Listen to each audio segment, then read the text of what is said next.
Começa agora Vozes do Palco.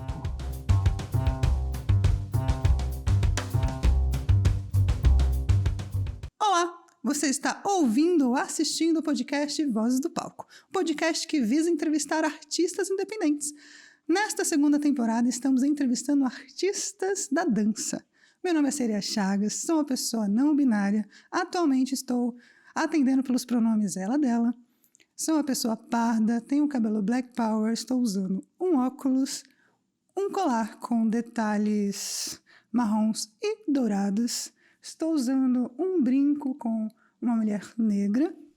Estou usando uma regata verde e uma calça, eu acho que é caqui, essa cor, não sei. Mas vamos lá. A nossa convidada de hoje é muitas coisas. Ela é atriz, preparadora corporal, dançarina, diretora e docente de teatro, dança e técnicas corporais.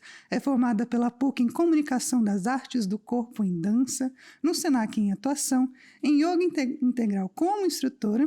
Seja muito bem-vinda, Lilian Domingos. Obrigada! Eu sou Lilian Domingos, eu sou uma mulher de 54 anos, estatura mediana, massa mediana. Sou uma mulher branca, com os cabelos brancos e pretos. Estou numa transição para o grisalho. Visto hoje uma blusa vermelha, calça bege ou cor champanhe. Visto acessórios de prata e pedras naturais. E amo as pedras naturais. Então seja muito bem-vinda ao podcast. Celia. Muito obrigada por ter aceitado o convite. E a primeira pergunta é super fácil, assim. Quem que é Lilian? Conta pra gente aí um pouquinho da sua trajetória. Bom, Lilian Domingos é uma mulher independente. Eu brinco que eu digo que eu sou uma criança de 54 anos. Eu tenho então uma questão aí juvenil dentro de mim que eu preservo muito, mas acho que a arte também nos ajuda, né, a preservar a criança interna.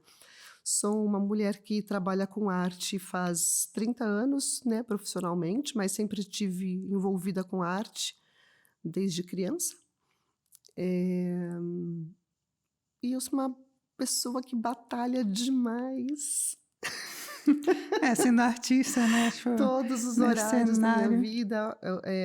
Hoje em dia eu cuido de minha mãe, que é uma senhora que está com 88 anos, né? Já precisa de alguns cuidados. E eu tenho isso na minha natureza também, né? De cuidar do outro. Eu sempre curti isso, né? Como boa filha de Iemanjá. Eu tenho essa questão aí de cuidar. Eu gosto muito. E qual que foi o seu primeiro contato real com a dança? Assim, tipo, não o primeiro curso, mas desde quando você dança e quando você percebeu que você queria que isso fosse sua carreira, né? A parte corporal, que é incrível. Bom, eu sempre fui muito corporal, desde criança, né? Acho que muito estimulada pelo meu pai. Então eu brinco que o meu pai foi o meu primeiro parceiro de acrobacia. Porque dentro de casa a gente fazia muitas peripécias, ele trabalhava uma questão de equilíbrio muito no meu corpo, me transportando nos ombros dele, eu em pé no ombro, então a gente passava por situações assim.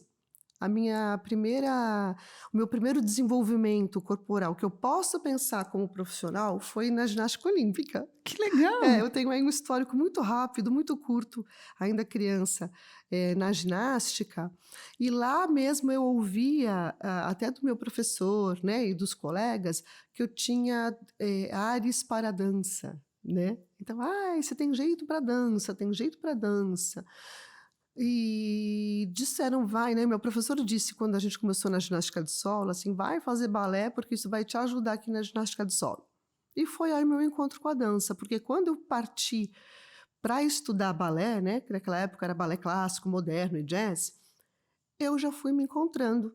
É claro que eu era criança, eu tinha 8 anos de idade, eu jamais podia imaginar que um dia isso seria minha profissão. Porque desde criança eu dizia que queria ser astrônoma. Totalmente Nada a ver, né? Assim, por gostar muito do céu, de observar o céu, essa coisa toda. E quando eu vou para a dança, eu super me encontro, paro de fazer ginástica olímpica e caio de cabeça no balé. Vim de estudar, né, também o balé moderno, né, e outras técnicas, jazz. E foi assim, e eu já era muito corporal, né? Sempre tive uma coisa de apelo corporal, por ser uma criança hiperativa, que gostava de aprontar o set, né? Como fala, pintar o set. Então, eu não sei precisar esse momento que eu entendo que a dança fazia parte da minha vida, porque se eu faço uma retrospectiva, eu digo que sempre, assim, né? Depois você chegou aí para PUC, como que foi esse processo para escolher essa faculdade? Quais foram os perrengues quando você estava estudando? Quais partes eram fáceis? Quais as partes mais difíceis? Para chegar na PUC, eu ainda tenho aí uma trajetória enorme, né? Porque eu estou dizendo agora, né, nesse começo de trajetória, que foi ainda criança, aí eu fiz quase 7 anos de balé clássico.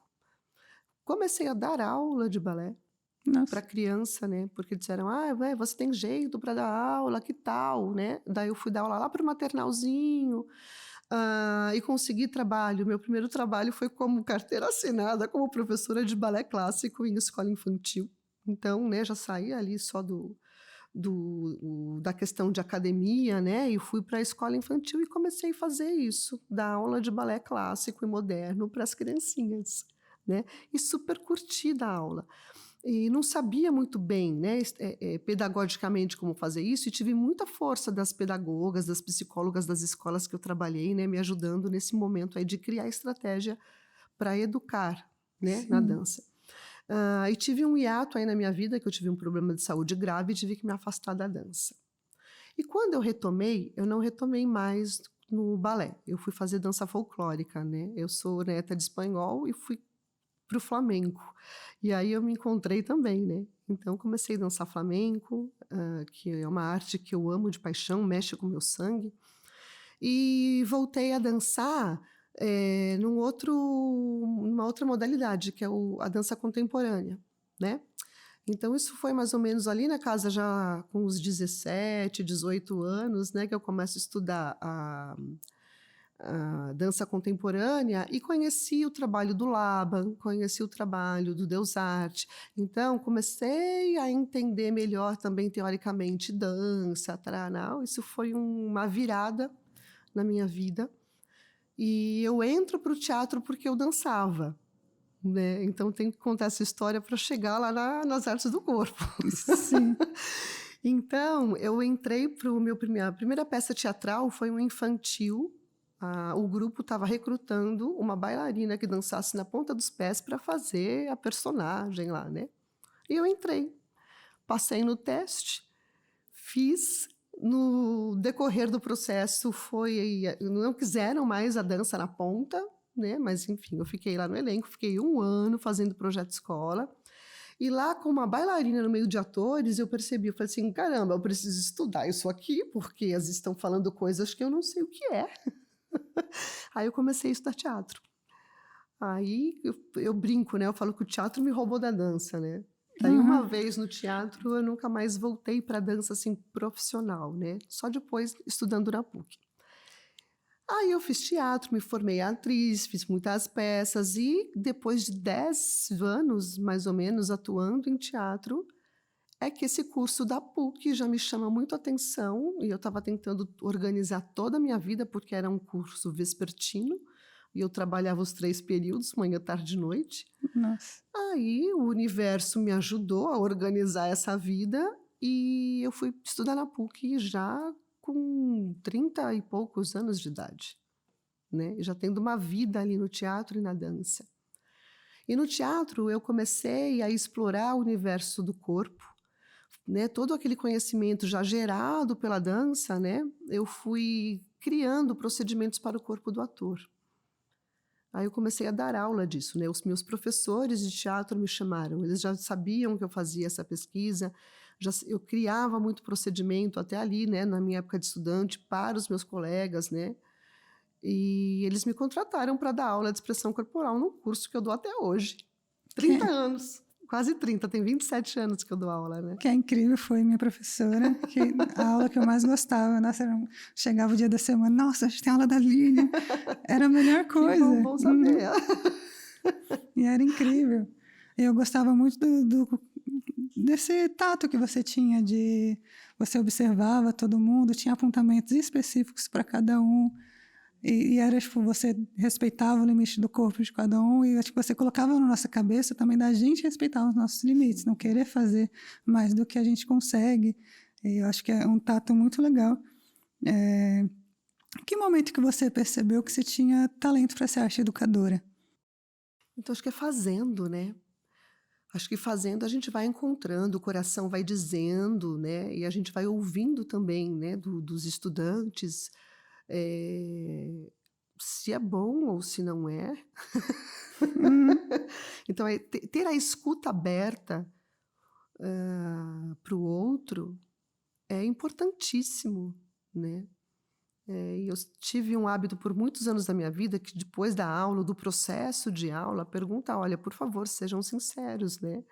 Como é que é isso? Como foi o processo para você? Porque eu também quero me melhorar. Então, se Sim. só ouvir elogio, a gente estaciona, né? Então, eu sou super aberta à crítica, sempre fui, gosto muito de ouvir. E outra coisa é o resultado que a gente vê ali no momento, né? Como você falou, eu gosto sim de ter um olhar muito singular, porque cada um é um, as pessoas são diferentes, né? Então, por mais que a gente realize ali conjunto de exercícios que são coletivos, o olhar é individual, né?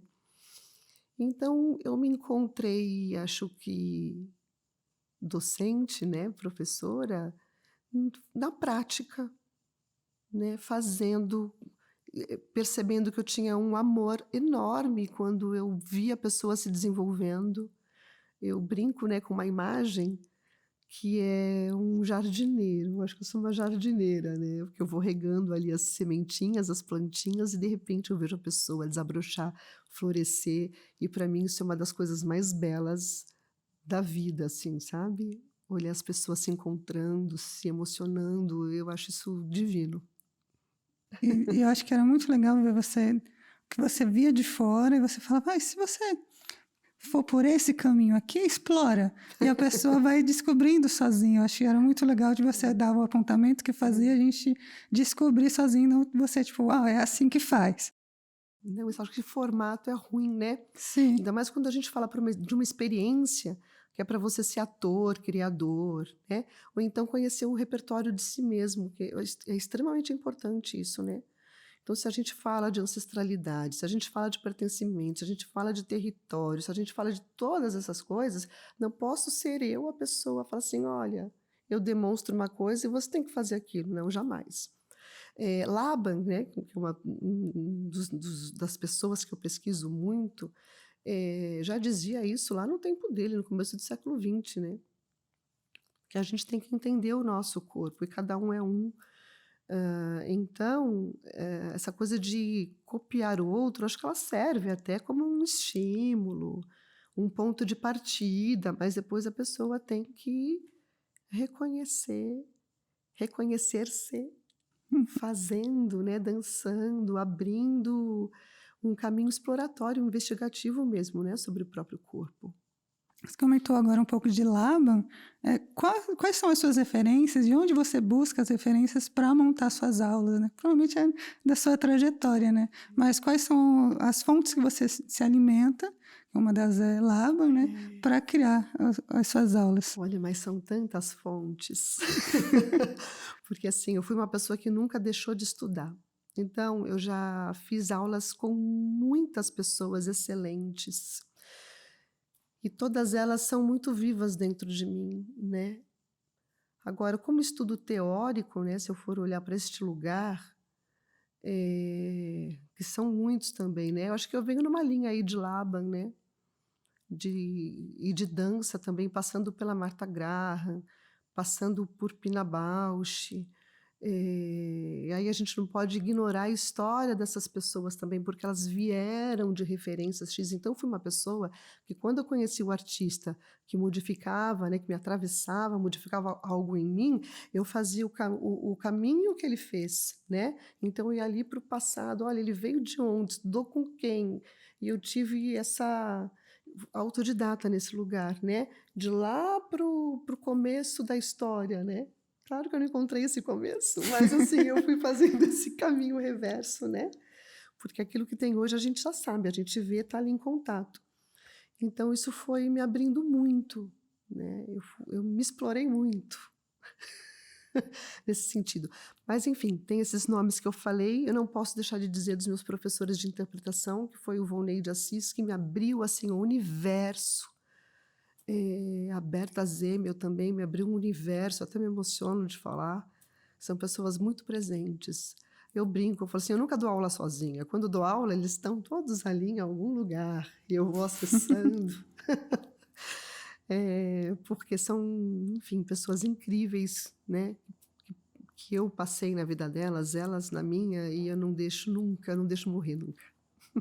Acho que você já falou um pouquinho disso, né? Mas se fosse para você pensar em 3 pessoas assim, que você viu durante a sua trajetória e que você viu e falou, nossa, eu quero essa energia no meu trabalho, eu quero fazer um trabalho tão potente quanto, quem você falaria? Nossa, escolher 3 pessoas Pode ser mais é também. quase injusto, né? Porque são tantas pessoas incríveis. Mas tem 2 pessoas que eu considero muito e, assim, sou muito fã do trabalho, e não só do trabalho, mas também dessas pessoas, né? Porque acho que só o trabalho só é incrível porque são pessoas incríveis, que se levam muito a sério o que fazem. Que é o André e o Arthur, da Companhia dos Adultos, que fazem teatro gestual, né, há tantos anos, e eles têm, ao longo dos anos, um trabalho melhor que o outro, e eu sigo meio, né, assim, a carreira deles, e eles me atravessam muito. E talvez até sem saber, eles me ajudam muito, né, na parte criativa e de desenvolvimento técnico, porque esses 2 bailarinos, eles unem uma técnica muito boa, né, um treino de corpo muito excelente, com criatividade, tem sensibilidade, tem coração batendo ali. Então, acho que eles são, sim, uma referência, estão vivos ainda, né? Estão fazendo coisas maravilhosas ainda. Outras 2, se eu for selecionar, não tenho como não dizer o Volney de novo, porque ele, de verdade, era um excelente ator e formou muita gente. E abriu campo de trabalho, né, para mim também. Essa terceira eu não sei.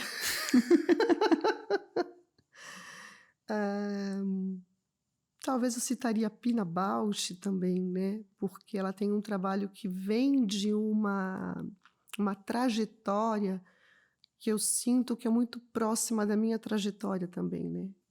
Essas mesmas referências que eu digo que são sistemas abertos da arte, né? Não é uma arte que você tem um fluxo fechado, né? Como você disse, é assim que faz, o contorno daqui, se você sair daqui desta técnica já não é mais. Então, eu chamo de sistema aberto essas técnicas de trabalho que te conectam com tudo que existe no mundo.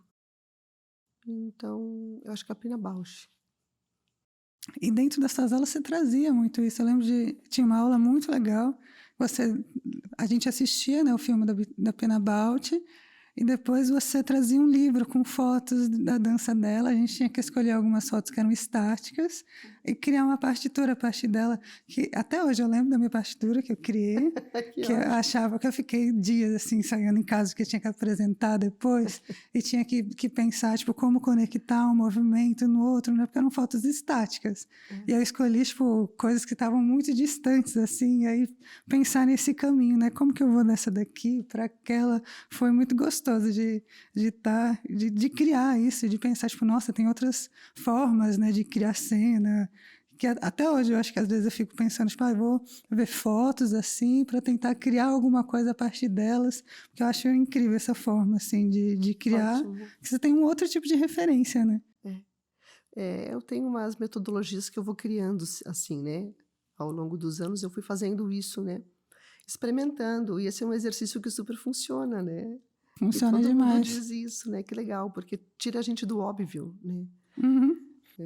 Porque tem essa coisa de criar o caminho, né? E Deixa era, a gente menos literal, menos óbvio, né? sim, Então esse caminho é e era bom. muito legal ver outras pessoas na turma que tinham escolhido fotos parecidas com as minhas, né? E que tinham criado coisas totalmente diferentes que eu nem passou pela minha cabeça, assim. De falar, caramba, podia ter ido por esse caminho também. E era muito legal os fatos de apresentar e depois também ver todo mundo fazendo. Era muito Porque daí você gostoso. põe a marca, a sua digital, né? É, Pode ser, inclusive pode ser a mesma foto, na mesma sequência, mas quando aí vai para a criação do caminho, para a sim, história de cada um, é outro universo que se abre. totalmente. E pensando ainda em trajetória, se você tivesse que pensar assim, os 3 momentos mais impactantes dentro da sua história, tipo, quais seriam e por quê? Assim, o que foi transformador na sua vida nessas 3 fases? Nossa, é difícil, né? Porque assim, eu sempre me joguei muito, né?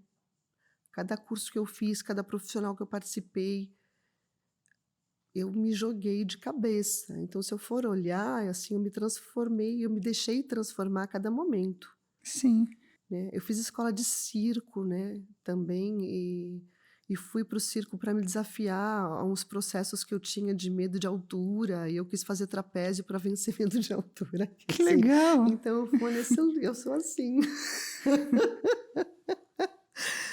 E agora, o que me marca mais, ai, eu não sei dizer. Você pode pensar tipo, em momentos que foram viradas de chave. Eu acho que uma virada de chave, ó, que, né, repensando rapidamente, é quando eu transito da dança para o teatro. Porque eu nunca pensei em ser atriz. Mas eu vi ali, na época era classificado de jornal, né? Eu estava desempregada, fui no classificado de jornal e estava ali, atriz que dança na ponta. Tarará. Eu falei assim, eu vou fazer esse teste aqui, vou ver como é que é. E eu fui lá, fiz uma boa leitura, eu lia bem teste de dança, tirei de letra e tinha teste de canto. Mas, hoje eu canto mal ainda porque eu já fiz muito curso. Aquela época era um desastre. Só que eu brinquei e tal, acho que eu fui sem pretensão alguma e me mostrei descontraída, talvez tivesse sido isso. E passei lá e fiquei. Então, acho que quando eu saio da dança, eu nunca saí da dança, a dança nunca saiu de mim, mas quando eu paro de fazer uma trajetória aí na dança e vou para o teatro, foi um marco, né? Porque depois nunca mais saí do teatro, né? No teatro fiquei. Você acha que, principalmente nas suas aulas de cor, você traz muito da dança, né? Acho que a dança está ali. Jogos de Até. dança, tudo o tempo Sim. inteiro, né? Nunca deixei de estudar a dança, né? Acho que eu deixo da dança assim no campo mais profissional, de pensar um espetáculo de dança, tá, tarará. Mas, enfim, acho que esse foi um marco. Um outro marco pode ter sido quando eu volto a estudar, né, na PUC, depois de tantos anos. Quer dizer, eu nunca parei de estudar, mas assim, um curso oficial que tem o diploma, né, com peso, graduação, eu tive que deixar de fazer muitas coisas que eu fazia, porque naquela época eu já dava aula, eu fazia dublagem, eu trabalhava em espetáculos à noite no teatro e fazia para 2 produtoras espetáculo comercial durante o dia. Misericórdia. Então eu trabalhava de Dormia quando? trabalhava de domingo a domingo com espetáculos de teatro. Fazia de 2 a 4 espetáculos por dia.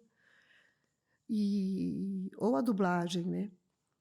E a aula. E deixar de tudo isso, né? Para mim era quase impossível. Eu falei assim, mas como que eu vou fazer?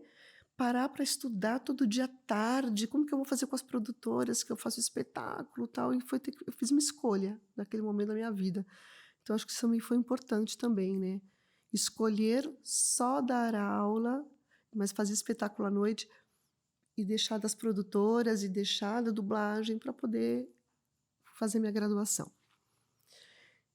E uma outra parte impactante, eu acho que é quando aí não tem a ver mais com o processo profissional, mas com o processo da minha vida pessoal, que é essa questão da gente começar a mudar o corpo, né? Então, quando eu começo a ter ali uma experiência com a minha mudança hormonal, de começar a ter climatério, a entrada da menopausa, foi uma mudança radical no meu corpo. De repente, eu ganho 14 quilos. De repente, eu paro de ter um trajeto de movimento super reconhecido e não ia mais, não dava mais. Então, meu corpo foi mudando. E, de repente, eu dizia, gente, eu estou num corpo que não é meu mais. Então, acho que foi impactante. E como que foi, assim, depois de ter entrado na menopausa, a parte de continuar se movimentando, de estar descobrindo novamente o corpo, né? Tipo, como que eu me movimento, como que foi esse processo? Foi difícil, porque assim, eu tive que vencer muitas dores, né? Porque uma artrose aqui não deixava mais eu desenvolver o movimento de perna, né? Aí nisso o yoga me ajudou muito, né? Porque daí minha terceira formação é yoga. Aí eu comecei a perceber músculo, já tinha, né, o conhecimento de técnica Alexander, eutonia, que faz a gente reconhecer músculo por músculo, né? Que aciona para cada movimento. Mas naquele momento na vida pessoal eu comecei a usar mais do yoga para ir recuperando movimentos que eu percebia que eu estava perdendo. Isso aconteceu. Então, quando eu percebia ali uma coisinha, eu já ia, respirava, montava todo o corpo, ia de verdade, voltava, estudando. Então, me reestudei muito. E coisas eu consegui recuperar e outras não. Porque acho que é o próprio processo da vida, né? Sim. Que vai deixando a gente mais sábio, porque a gente vai perdendo muitas coisas. Aí resta a sabedoria. Então, quem souber aproveitar aí a sabedoria tá ótimo. Pensando ainda, acho que na sua carreira e na forma como você se move, dança, como que você descreveria para, tipo, uma pessoa que não pode ver, como você descreveria como seu corpo se move? Qual que é a sua arte do corpo?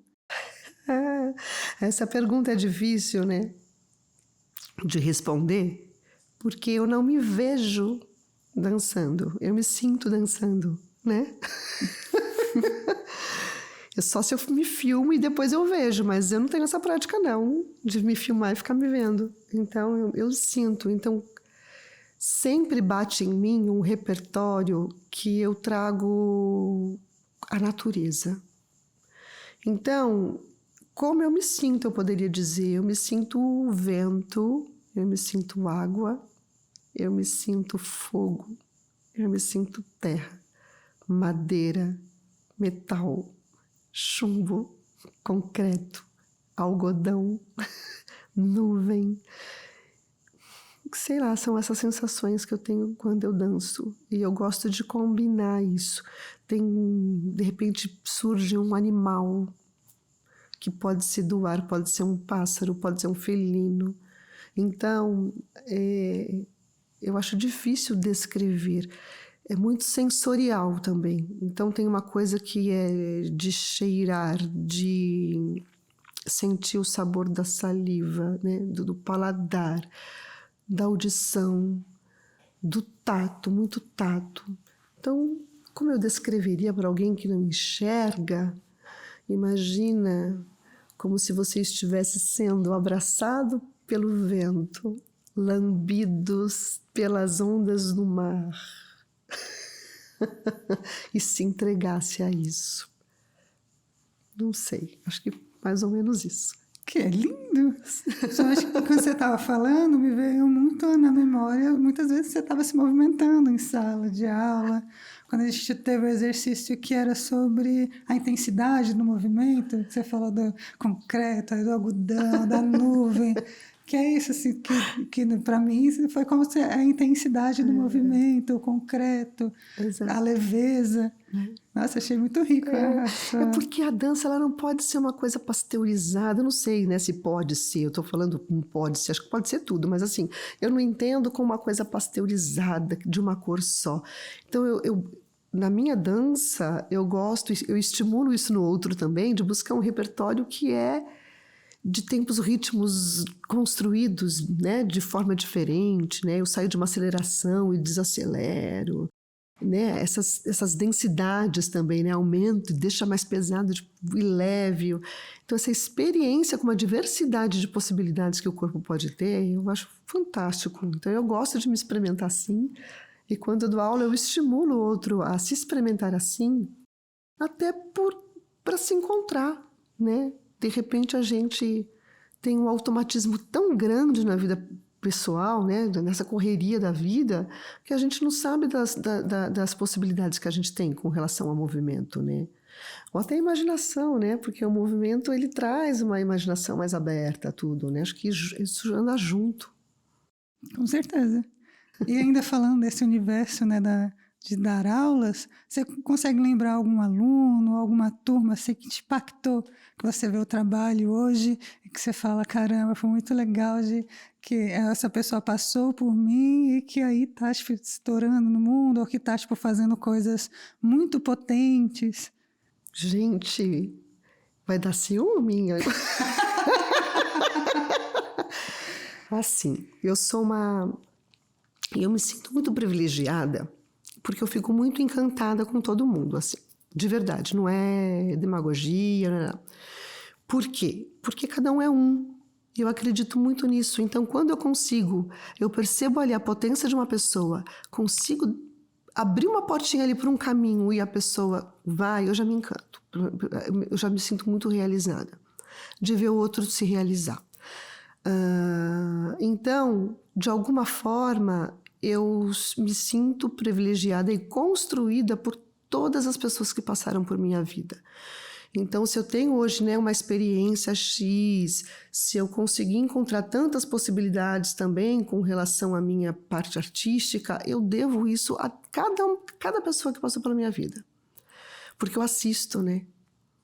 Imagina, cada sala vai ter 20, 30 pessoas, eu sou uma, né? Uma abrindo portas e 30 pessoas abrindo as minhas portas. Então, é fantástico, né? Por isso que não dou aula sozinha, eu dou aula com essas tantas pessoas que passaram por minha vida. Bom, mas tenho sim um rapaz, hoje meu amigo pessoal, que ele talvez, vou me arriscar a falar isso, foi para uma área mais corporal por gostar. Como você falou, ai, que bom, vai ter a aula da Lilian, por gostar da aula. Mas não fui eu que movi. Eu acredito que a pessoa já está assim, já tem essa pegada. E eu me encontrou ali e eu fui um gatilho para a pessoa entender que ela é do corpo, né? Que é o Val Ribeiro, né? Hoje ele é um artista brincante, né? Que faz aí, está no movimento de teatro preto maravilhoso. Então, ele é uma pessoa que me encanta. Eu já aprendo muito com ele também. Ai, mas tem tantos outros e turmas também tão potentes que não saberia que assim selecionar. Mas muitas pessoas foram para uma área corporal porque lá durante a aula que eu estava dando encontraram, né? Tiveram esse gatilho, assim, nossa, acho que eu sou do corpo. Tem o Edu Guimarães, que eu estou lembrando também, foi estudar na Bahia depois. Que legal. Né, tá com um trabalho corporal bem interessante. E tantas outras pessoas. São muitas e muitas pessoas. São 27 anos em sala de aula, né? 27 Nossa. anos, gente, então... É muito, muito, muito tempo. E nos bastidores, né, a gente estava falando sobre essa parte da memória que você consegue lembrar das pessoas de muito tempo que você reconhece, você lembra da partitura que a pessoa criava. Como que é isso? Tipo, encontrar um aluno na rua e aí se você falar com ele, lembrar o nome, o aluno deve até se assustar, assim, tipo, caramba, você lembra? Lembro. Eu não sei como se dá isso, porque é uma coisa muito natural em mim. Ou eu lembro o nome, lembro a turma, lembro o espetáculo que fez. Ou, de repente, não vou lembrar o nome, mas lembro o signo. Aquele ano assim, olha, eu não lembro o seu nome, mas eu sei que você é sagitariano. Vem. Não é forçado. Talvez, na infância, eu brinquei com joguinhos de memória. Mas isso é meu, é da minha natureza. E tem uma coisa que é técnica também, né? Porque as pessoas falam assim, nossa, no primeiro dia, essa aula tem 40 pessoas, no primeiro dia a pessoa falou o nome uma vez e você já sabe o nome de todo mundo e não erra mais. Eu até... Isso acontece, mas eu tenho uma técnica que é, quando a pessoa fala o nome, eu paro tudo dentro de mim, eu me silencio completa e dou 100% de atenção àquele nome. E aí eu ouço e repito na minha cabeça 3 vezes, depois eu repito em voz alta o nome da pessoa. As pessoas acham estranho, né? Elas me olham depois com uma cara assim, mas eu estou fazendo um exercício ali acho que de memória mesmo, né? E de contato. Para mim, saber o nome de cada pessoa é muito importante, porque cada um é um. Eu acho que as pessoas têm que ser assim, tratadas pelo nome, é o jeito da gente valorizar cada ser que existe no mundo, então... Para mim é muito importante saber o nome das pessoas. E me veio outra pergunta agora, também pensando nos alunos, né? A gente vê muito, principalmente na minha turma, eu vi muitas pessoas que se formaram e que depois, infelizmente, não conseguiram seguir no mercado. E aí, umas pessoas assim, talentosíssimas, você fica, meu Deus, por que essa pessoa não está no mercado? Aí, às vezes, a pessoa que, vou falar isso, que a gente vê que não tem tanto talento quanto aquela outra e está no mercado inserida, você fica assim, que mundo é esse? Que aquela pessoa incrível não está atuando e essa pessoa que, legal que ela está atuando, mas que, meu Deus, trocaria os dois agora de lugar. É incrível isso, né? Também assisto isso muito. E nem vou dizer sobre talento. Sim. Olha que coisa maluca, né? Parece até paradoxal. A pessoa que tem um talento artístico fenomenal, que a gente reconhece e fala assim, gente, é uma estrela aqui. Não pode não ter o talento para se auto-administrar na vida profissional. Vai precisar de um agente, vai precisar... Porque geralmente quem é muito artista falhou no outro lado. Agora, eu fui um pouco assim, né? Eu tive que aprender isso, né? A gente falou do perrengue, aquela hora eu nem respondi dos perrengues. Porque eu sei fazer o trabalho de produção artística, mas produção executiva a mim é muito difícil. Eu sempre tive que contratar pessoas para fazer esse lado. Então, talvez essa pessoa não descobriu ali, não encontrou um produtor executivo, não é boa para fazer projeto, porque ela é boa ali para subir no palco e dar conta da parte da atuação. E aquela pessoa que na sala de aula não se mostrava tanto assim, teve uma cabeça para se organizar, para se administrar, ou até para escrever um projeto bem melhor. Porque a gente sabe disso, né? Sim. A gente só põe um projeto no ar ali quando está bem escrito, conseguiu o recurso. Então, eu acredito que é por aí, né? Porque esse ser 100% completo, um super artista, que é um super produtor, escritor de projetos, é difícil, pode até ter, claro, mas é difícil, assim, de começo, né? Acho que a gente vai aprendendo. E as pessoas estão a pleno vapor se desenvolvendo a cada minuto da vida, né? De repente, ali no momento de estudante, não era tão... assim, não chamava tanto atenção, estava ali legal, mas depois na vida artística que vai encontrar outros pares, que vai conseguir botar sua digital, sua assinatura... Porque os cursos, eles são mais abrangentes, né? Sim. De repente, a pessoa, quando vai para a sua pauta pessoal, é que está o brilho ali, né? Então, acho que está valendo, está super valendo tudo, né? Eu acho que é isso também, muito do curso porque às vezes a gente precisa da obrigação de ter o DRT para estar em vários espaços. Isso. E aí, vou buscar o curso, faz às vezes o curso meio que de qualquer jeito, assim, tenho que fazer... E aí só vai desenvolver mesmo depois que se forma, né? Porque aí vai ter que buscar coisas novas. Ou não, ou porque de repente já estava numa profissão. Sim. Que não quer mudar a vida. Ela está num conforto aqui que essa profissão me deu. Eu quero muito fazer teatro, mas eu não quero sair desse conforto. Porque tem isso também, né? Porque teatro é dia de sol, dia de chuva. Eu adoro o dia de chuva, mas assim, né? Eu quero dizer, são altos e baixos, né? Tem um projeto que você fala assim, legal, né? Tem 1 ano de vida boa aqui, né? O próximo ano não sabemos, né? Manda 15 projetos aí para ver se um é selecionado, né? Então, é uma escolha de vida também, né? Então, acho que tem isso, cada um sabe de si. Sim, com certeza. E eu tô nessa, né, de, tipo, é a pessoa que escreve 1000 projetos, pensando, ai, que aprove, que acende até vela, assim, É por aí, para pedir. É muita concorrência, né? É muita concorrência. E tem, eu acho que existem também essas bolhas, né? Às vezes são as mesmas pessoas que sempre conseguem as coisas, que não dá lugar para o outro. E, se a gente pensar, tem lugar para todo mundo, né? Mas às vezes existem as pessoas que já conhecem quem está lá, tipo, escolhendo os projetos, né? E aí, por essas conexões, né? Mesmo que seja contra a lei, isso rola, né? Mas a gente sabe, né? Que pode ali ter um empurrãozinho aqui, outro acolá, né? Infelizmente ou felizmente, para alguns, isso acontece. Quem tem contato, né? Tem tudo que dizem. Você acredita que todo artista tem que ter uma base de consciência corporal profunda? Por quê? Tem. Corpo é tudo, né? O que somos nós sem o corpo? Não sabemos. Dizem que a gente é uma alma que vai, né? Outras pessoas vão dizer que a gente vira estrela. O corpo é tudo, né? E quando a gente vai tendo consciência do próprio corpo, a gente vai... É um exercício de autoconhecimento. A gente vai encontrando a essência, goste ou não, tá ali, ó, né? E o corpo é o que se expõe, né? Nós somos o corpo. Nós somos além do corpo, eu acho, mas o corpo é o que nos representa aqui nesse momento e aquilo que é visto. Então, nós somos vistos pelos corpos.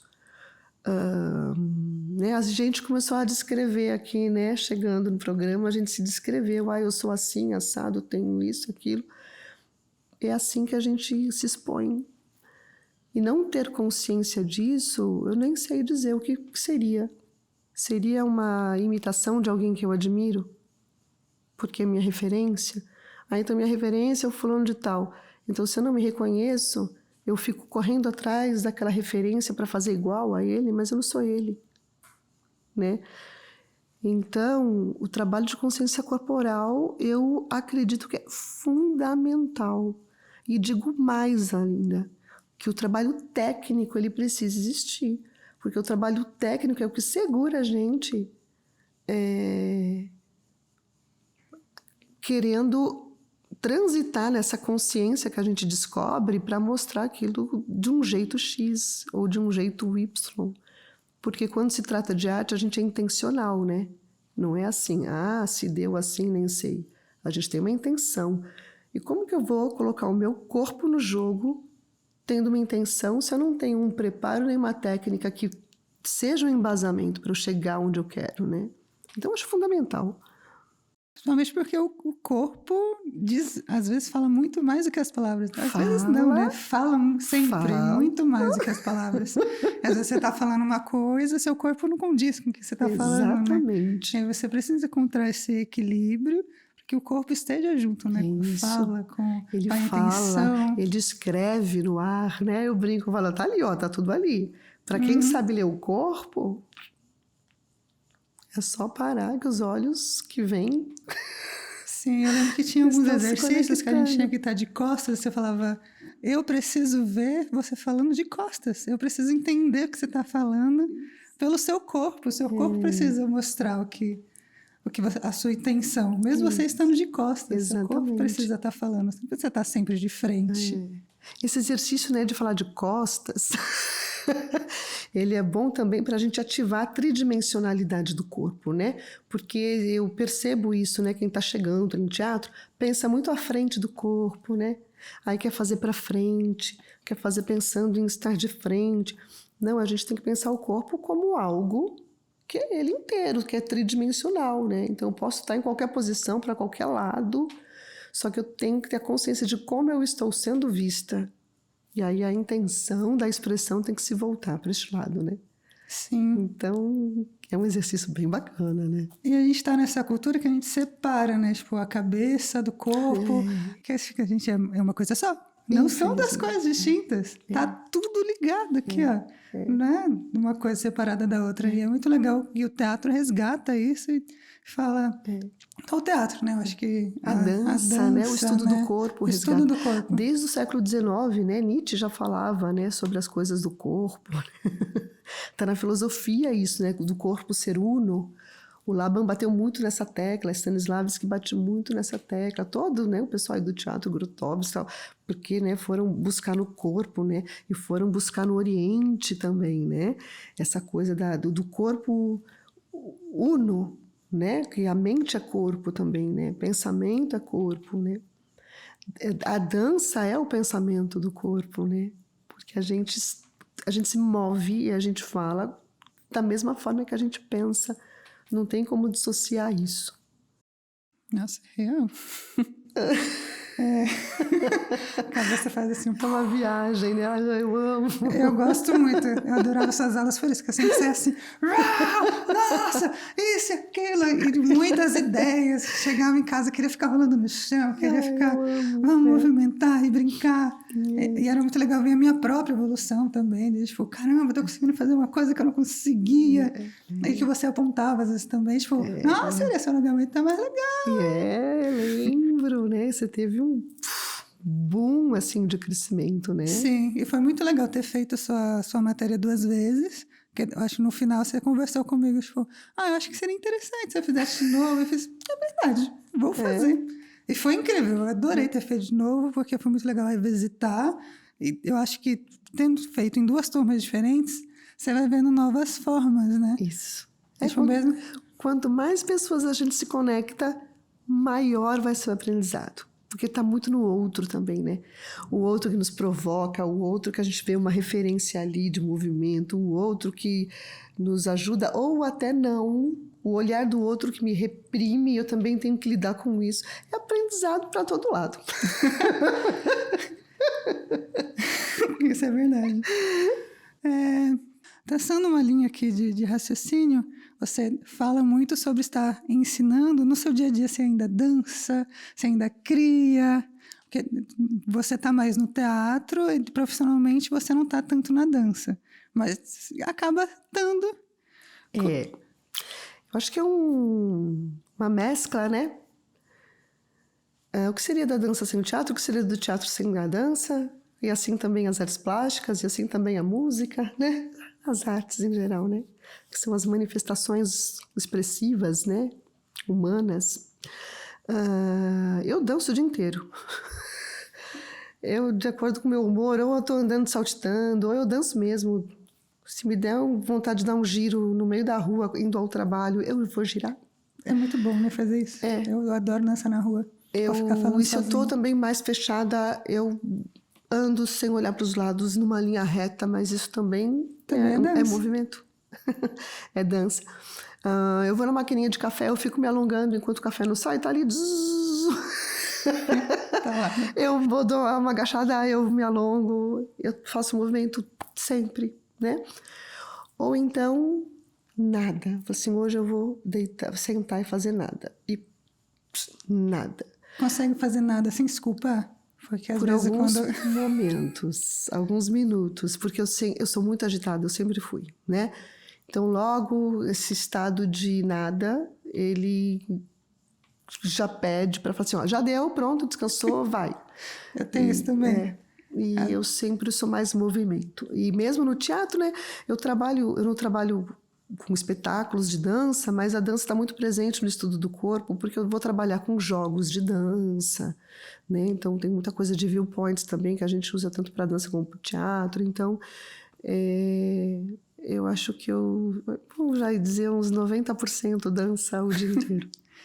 E quando você está criando, acho que tanto para suas aulas, ou quando você está dançando sozinho, o que você precisa? Assim, tipo, o próprio silêncio já é o suficiente? Você busca uma música? Ou quais são as suas inspirações na hora de criar? As inspirações, né? Eu acho que eu sou geminiana, né? Eu não sei se isso responde a muita coisa. Eu tenho ascendente Sagitário, então é ar e fogo. Eu não tenho um padrão. Eu lembro agora de uma professora que eu tive na universidade, a Miriam, que era do Vertigem. No final do semestre, que ela foi dar o feedback, né, de cada aluno, e era isso separado, ela virou para mim e falou assim: Lilian, eu não consegui te definir como uma artista com uma palavra, porque você sempre traz coisas muito diferentes, então sempre me parece uma grande surpresa. Então eu cheguei na palavra versatilidade. Então acho que você é uma artista versátil.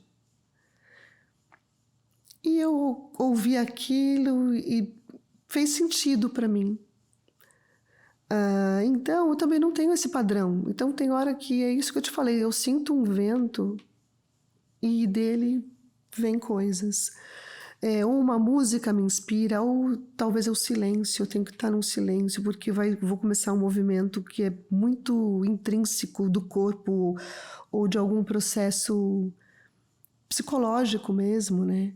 Então eu não tenho um padrão, não. Eu tenho ali momentos. Agora, uma coisa que vem forte são imagens. Independente do ponto que eu começo, eu acho que se concretiza mentalmente uma imagem e aí, a partir disso, eu também vou desenvolvendo coisas. Que legal. Eu posso me inspirar com uma abelhinha que vem, de uma paisagem enorme. Eu acho que essa coisa da gente estar à vontade com o prazer que a gente tem sobre as coisas, né? E estar muito presente no aqui e agora, né? E observar. Presente. Eu gosto muito de estar observando o mundo, assim. Às vezes eu passo horas, assim, E eu falo, caramba, tem que fazer outras coisas da vida, né? Além de estar só observando. Mas eu gosto muito, tipo, de transporte público, de estar andando na rua, às vezes ficar observando as pessoas e ficar pensando, às vezes, para onde ela está indo, qual que é a história de vida dessa pessoa, às vezes tentar, tipo, pela forma que ela anda, tentar pensar qual que é a trajetória dela. Eu acho que tinha isso um pouco nas aulas também de teatro. Eu amo isso, eu faço isso. Eu gosto muito disso. Eu faço muito. Às vezes, com o meu namorado, a gente tá indo para algum lugar e às vezes ele fica perguntando para mim, e aquela pessoa ali? O que você acha que é a vida dela? Eu começo a contar assim, ele é aquela ali. Né? E a gente vai fazendo esse exercício. É muito gostoso. Além da dança, da movimentação do corpo, do teatro, o que você falaria que são as suas bandeiras? Por exemplo, ancestralidade, feminismo, saúde mental. Do que seu corpo fala além da dança? Então, né? Agora eu vou conquistar um monte de inimigo.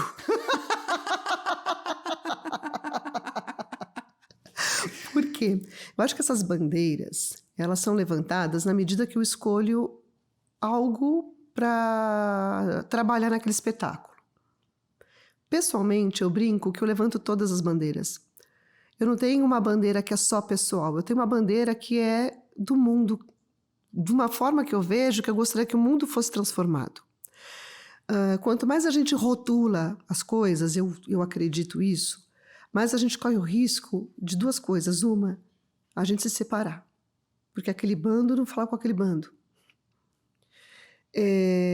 Outra, a gente acaba no discurso se limitando a algumas coisas na prática. Né? Por exemplo, eu quero falar sobre o feminismo. Só que eu posso receber uma crítica, mas você é feminista? Aí se eu digo que sim, ok, mas então eu não posso tocar naquele outro assunto, porque se eu tocar naquele outro assunto, o feminismo não vai deixar. Ou as feministas não vão deixar. Aí eu posso dizer, não, eu estou fazendo agora um trabalho relacionado ao feminismo, mas eu não sou feminista. Então não pode. Os rótulos, eu amo que eles existem por conta das pautas que a gente tem que tratar numa sociedade. Na prática, muitas vezes eu vejo que a gente desarticula a relação social, que seria muito mais rica se a gente se entendesse como seres humanos, um povo que vive em tal região e precisa de questões e vamos juntos lutar. Então, tudo aquilo que eu penso que pode nos separar, que começa num discurso, enfraquece a gente como ser social. Eu acho que, na prática, muitas vezes eu vejo o contrário disso, porque eu vejo muitas pessoas brigando por questões que, se amenizasse isso, compreendo isso que você está falando, mas né, a gente estava falando que as pessoas são singulares, cada um dentro da sua natureza e do seu pensamento. Enquanto estrutura social, eu gostaria de verdade que isso fosse mais, como a gente pode dizer, amenizado, para a gente não chegar ao ponto de separar. Entende o que eu estou dizendo? Agora, no meu trabalho, é isso que eu falei. Por exemplo, esse último trabalho que eu dirigi, né? Até aqui, as mulheres, os hormônios e eu, a gente falava dessa parte, né, desse momento da mulher, da menopausa, as mudanças do corpo, né? Tinha uma pegada que ia por esse momento, não era só sobre isso, mas também isso.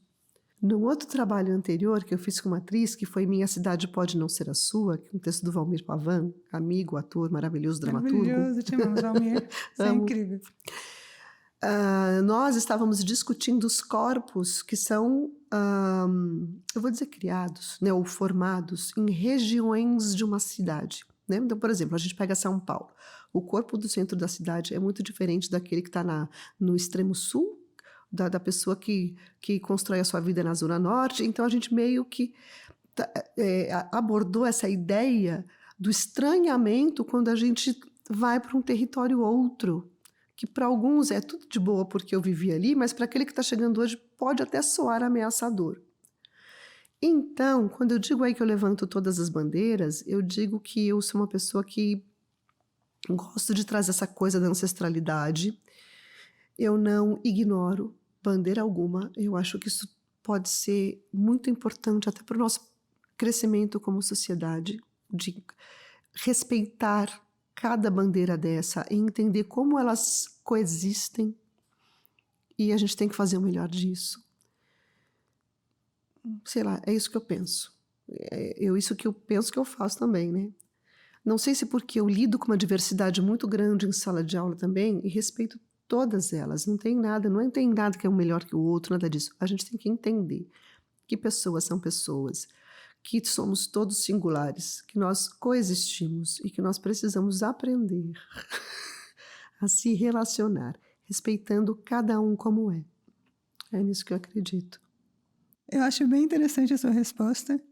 Eu não sei se eu compartilho tanto disso, assim, eu acho que é porque eu sou uma pessoa que tem algumas bandeiras, né, levantadas e que tá aí, né, pessoa não binária e que tá nesse universo. Eu acho que não dá para apoiar, acho que todas as bandeiras, porque se a gente pensar, tipo, apoio todas as bandeiras, tem, tipo, as bandeiras que são crimes, né? Tem as bandeiras que aí já são bandeiras que a gente tem que fazer, sai daqui. Mas eu acho que é na relação que a gente entende o que tem que sair, o que tem que ficar.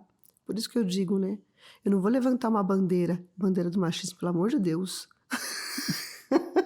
Do patriarcado, não vou levantar essa bandeira. Mas ela existe. Como que a gente, nas bandeiras que a gente acha que quer ficar, como que a gente relaciona isso? Como essa onda vem para educar a outra? Sim. Porque é uma questão de educação também, né? Com certeza. Né? E de a gente se aceitar. Né? Mas claro que tem bandeiras que eu não vou erguer, mas a gente não pode ignorar que elas não existam. Porque claro, eu tenho que saber, né? Então, talvez, eu nem sei falar disso direito, né? Talvez eu não me fiz entender dessa forma, né? Mas eu entendi a sua linha de raciocínio, principalmente a gente pensar que a gente está nesse mundo que é polarizado e que às vezes é isso, a gente levanta uma bandeira, fala que você não pode levantar uma outra. E não, a gente é multifacetado, vamos ter várias bandeiras levantadas. E ter uma bandeira levantada não impede de você levantar outra. Mas existem os movimentos, as pessoas extremistas em todas as bandeiras, né? Então, você mencionou as pessoas no feminismo que atacam alguém. Não, você não falou, né, que ataca, mas sim, existe entendi, isso, né? Que a pessoa no feminismo, às vezes a pessoa fala, estou falando sobre feminismo, mas eu sou feminista. Aí a pessoa já fala, não, você não pode falar porque você não é você. E aí, isso acontece em todas as bandeiras. Né? A gente for pensar, tipo, se você for defender a bandeira LGBT, aí você falou, não, mas eu não sou LGBT, mas apoio. A pessoa, não pode, você precisa ser... Não, galera, tipo, somos humanos. Né? Eu acho que é importante a gente levantar as bandeiras, principalmente se a gente não está inserido ali. A gente pode apoiar a comunidade LGBT sem ser LGBT. Inclusive, no LGBT existe um A lá de aliados, sabia? São as pessoas que estão lá, que apoiam a causa, que não necessariamente precisam estar inseridos dentro do LGBT. Mas, né, fui para esse viés, mas está em tudo, né? Se a gente pensar na galera que luta contra o racismo, na galera... Sim.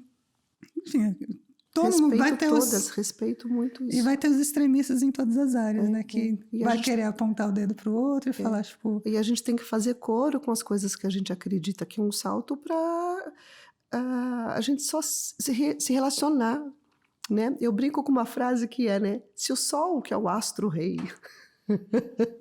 nasce todos os dias para iluminar a todos, quem somos nós para colocar alguém para a sombra? É verdade. Né? Nós pisamos na mesma terra. Então, acho que falta humildade para a gente se entender como seres que compartilham esse tempo e espaço, né? E que falta diálogo. E falta diálogo e muito respeito, né? Então, essa coisa de achar que o outro tem que ser como você pensa que é, não. Tá errado. E tem até gente dentro do movimento que não aceita algumas letras que estão, né? Então, por isso que eu falo, isso não nos une. A gente pode até pensar dentro da comunidade LGBT, existe uma parcela que nossa, me dá um ódio, que existe uma parcela dentro da comunidade LGBT que quer tirar as pessoas trans dentro do movimento, e que você fica assim... Você fica assim. Fica assim, ó, esses fogos aparecendo você agora. Fica assim, ó. Nossa, acende uma coisa que você fala, mano, você tá dentro da comunidade LGBT querendo excluir quem tá dentro da comunidade. As pessoas precisam se unir. A gente tá nesse país em que as pessoas mais matam LGBTs no mundo. Exato.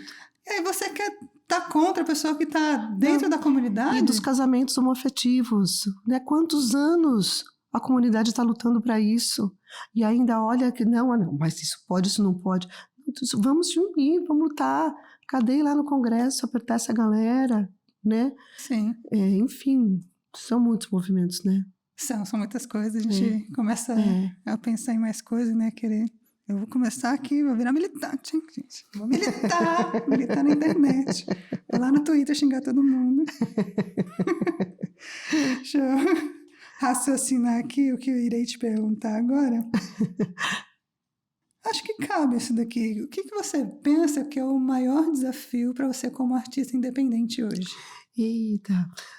Bom, o desafio como artista independente, eu acho que não é só o de hoje. Se fosse só hoje, tava bom. Eu acho que de toda, né, toda a trajetória, e eu não sou a única, eu sei, que é a captação de recurso, né? A gente que é desconhecido, né, que nunca fez um trabalho pensando em ter uma visibilidade nacional, né, e para a TV, eu nunca pensei essas coisas, eu nunca quis. É difícil, porque a gente está lutando com muitas pessoas que também são independentes, estão lutando nas mesmas leis de incentivo, porque ainda hoje tem bastante. Na época que eu me formei não era tão assim, né? Era uma outra, e a gente tinha muito fácil a Lei Rouanet, né? Porque com a Lei Rouanet que a gente vai captar recurso, e a grande briga é por recurso mesmo, acho que, né, que deixa a gente passar perrengue ou não, né? Então, eu tive vários projetos que não conseguiram lei, que aquele elenco daquele momento tentou levar com o dinheiro do bolso ou sem dinheiro do bolso. Muitas vezes eu caminhava a pé a cidade de São Paulo, assim, longe, porque de manhã eu ensaiava num lugar e à tarde eu ensaiava em outro lugar, outro espetáculo, e a pé numa caminhada grande, porque eu não tinha dinheiro para pegar ônibus, né? Eu não tinha dinheiro para comer na rua, né? A minha sorte nesse momento era esse espetáculo que eu ensaiava, né, na parte da manhã, a gente tinha uma permuta de um restaurante. E aí eu almoçava nesse restaurante, porque senão não ia ter dinheiro nem para comer, né? Então a gente, enquanto ensaia, né, sem ter o respaldo lá, né, do recurso da lei de incentivo, a gente fica a Deus dará. Então eu vivi assim por muitos anos, né? O próprio Minha Cidade Não Pode Ser a Sua, a gente demorou 2 anos para estrear o espetáculo, porque a gente ensaiou muito, a gente fez muito espetáculo aberto, porque a gente queria ouvir o público também, para deixar o público nos atravessar e a gente modificar muito o espetáculo. Demorou 2 anos porque a gente demorou muito para conseguir o retorno de uma lei. Nossa. Então os perrengues sempre vão acontecer, porque esse cenário ainda é assim, né? É muito artista para pouca lei, por mais que isso cresceu no decorrer do tempo, ainda é muito pouco, né? O nosso país, infelizmente, vê a cultura como um bônus, né? Como se fosse um luxo. Não, a cultura é tão importante quanto a saúde, quanto o transporte, quanto a alimentação, quanto moradia. Cultura é importantíssimo, né? Só que né, dependemos de uma força política aí que tá difícil de se modificar, né? Total. Nossa, veio várias coisas aqui para comentar. Quando estava vindo para cá, trazendo os equipamentos, estava conversando com o motorista do aplicativo que trouxe, né? A gente estava falando sobre essa questão do acesso. Assim, foram 10 minutos e a gente conversou horrores. E a gente estava falando sobre isso, de que tipo, muita gente não tem acesso à cultura, de que às vezes tem esses museus que tem o dia gratuito, mas é sempre dia de semana, dia que a pessoa está trabalhando, e que não é incentivado desde de criança, na escola, por exemplo, a assistir uma peça, aí assistir um show, assistir um espetáculo, um concerto musical. E aí, tipo, como que a pessoa vai buscar isso depois que ela se torna adulta, se ela nunca foi incentivada quando era criança, e muitas vezes nem sabe que ela pode fazer isso. Exato. Às vezes vê as pessoas indo, ou vê, tipo, coisa em filme e tudo mais, fala, isso daí é uma realidade muito distante de mim. E Exato. não é. Mas é muito triste a gente estar nesse cenário em que a arte não é valorizada e que não se existe um incentivo desde criança, assim, para você consumir qualquer arte que seja. Exato. E aí fica difícil, né? E aí a gente vê que falam, caramba, a galera que está aí na periferia não tem acesso, não procura, porque eles não têm acesso, não chega informação até Exato. eles. Como vai procurar algo que não sabe que existe, né? Assim, quer dizer, sabe que existe, mas não sabe como chegar lá, né? Eu já tive momentos de... Até aluno, né? Que foi estudar teatro, que nunca foi a uma peça de teatro. Muitos. Mas de achar que o acesso não é assim. A pessoa fala assim, olha, então vai lá me ver no Teatro Tô em Cartaz. Vamos lá, gente, hoje, vamos assistir. Ah, mas eu posso? Né? Como que é? Que roupa tem que ir? Porque a pessoa não, muitas vezes se acha não pertencente àquele lugar, até porque acha que não tem uma roupa para vestir. Assim, é como você é, vai. Né? Então, e é por isso, porque não é incentivado. Leitura não é incentivada, né? Sim. Nossa, me corta o coração. Quando livrarias são fechadas? Quantas livrarias não foram fechadas há um tempo atrás, aí uns 8 anos atrás, né? Que não tinha nem incentivo ao estudo, né? Nem à ciência, né? Infelizmente a gente teve isso aí, né? Essa porção Sim. deste pensamento que falou não à ciência, não à arte, não à leitura, não a... Então, difícil, né? Reconstruir isso é muito difícil. Porque para construir demora anos, né? Para destruir... É rapidinho. É uma explosão, um milésimo de segundo. E a gente pode pensar, né, que existiu um esforço para que começasse a construir isso, né? Mas aí depois vieram pessoas que não. Derruba. Que não. E aí começa tudo de novo e muito mais difícil. Realmente que se quebra um monte, coloca um monte de lei, se quebra um monte de artifício que faz a arte chegar. E aí, para reestruturar tudo isso, é anos e anos. É a nova luta. E vai de luta, Mais né? uma guerra, E você falou do seu espetáculo, né? Isso. As Mulheres Hormônios que eu tive a oportunidade, o prazer de estar trabalhando nessa peça como assistente de produção. Isso. Às vezes a palavra falha, né? De vir na cabeça. que a história foi muito legal, né? Que no corredor, assim, você não quer trabalhar na peça que eu estou dirigindo? Do nada, assim. No corredor da aula foi muito incrível. Tinha Valmir Pavan no elenco, maravilhoso. A Rosa que eu conheci na peça, também pessoa incrível, musicista. Espero que na temporada de música a gente chame ela, porque ela é incrível.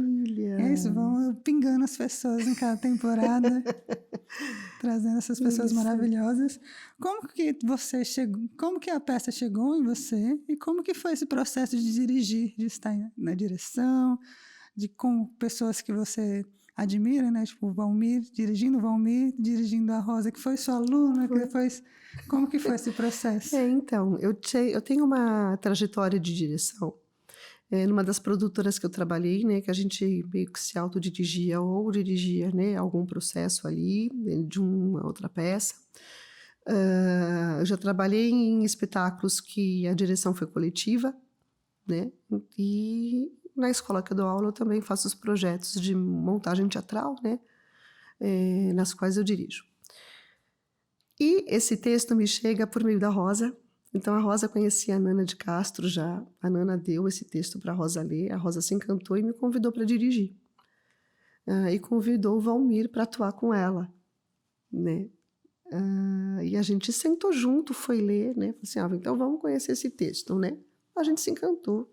Foi um texto inteligentíssimo, né? A Nana escreve muito bem e ela tem umas sacadas maravilhosas, né?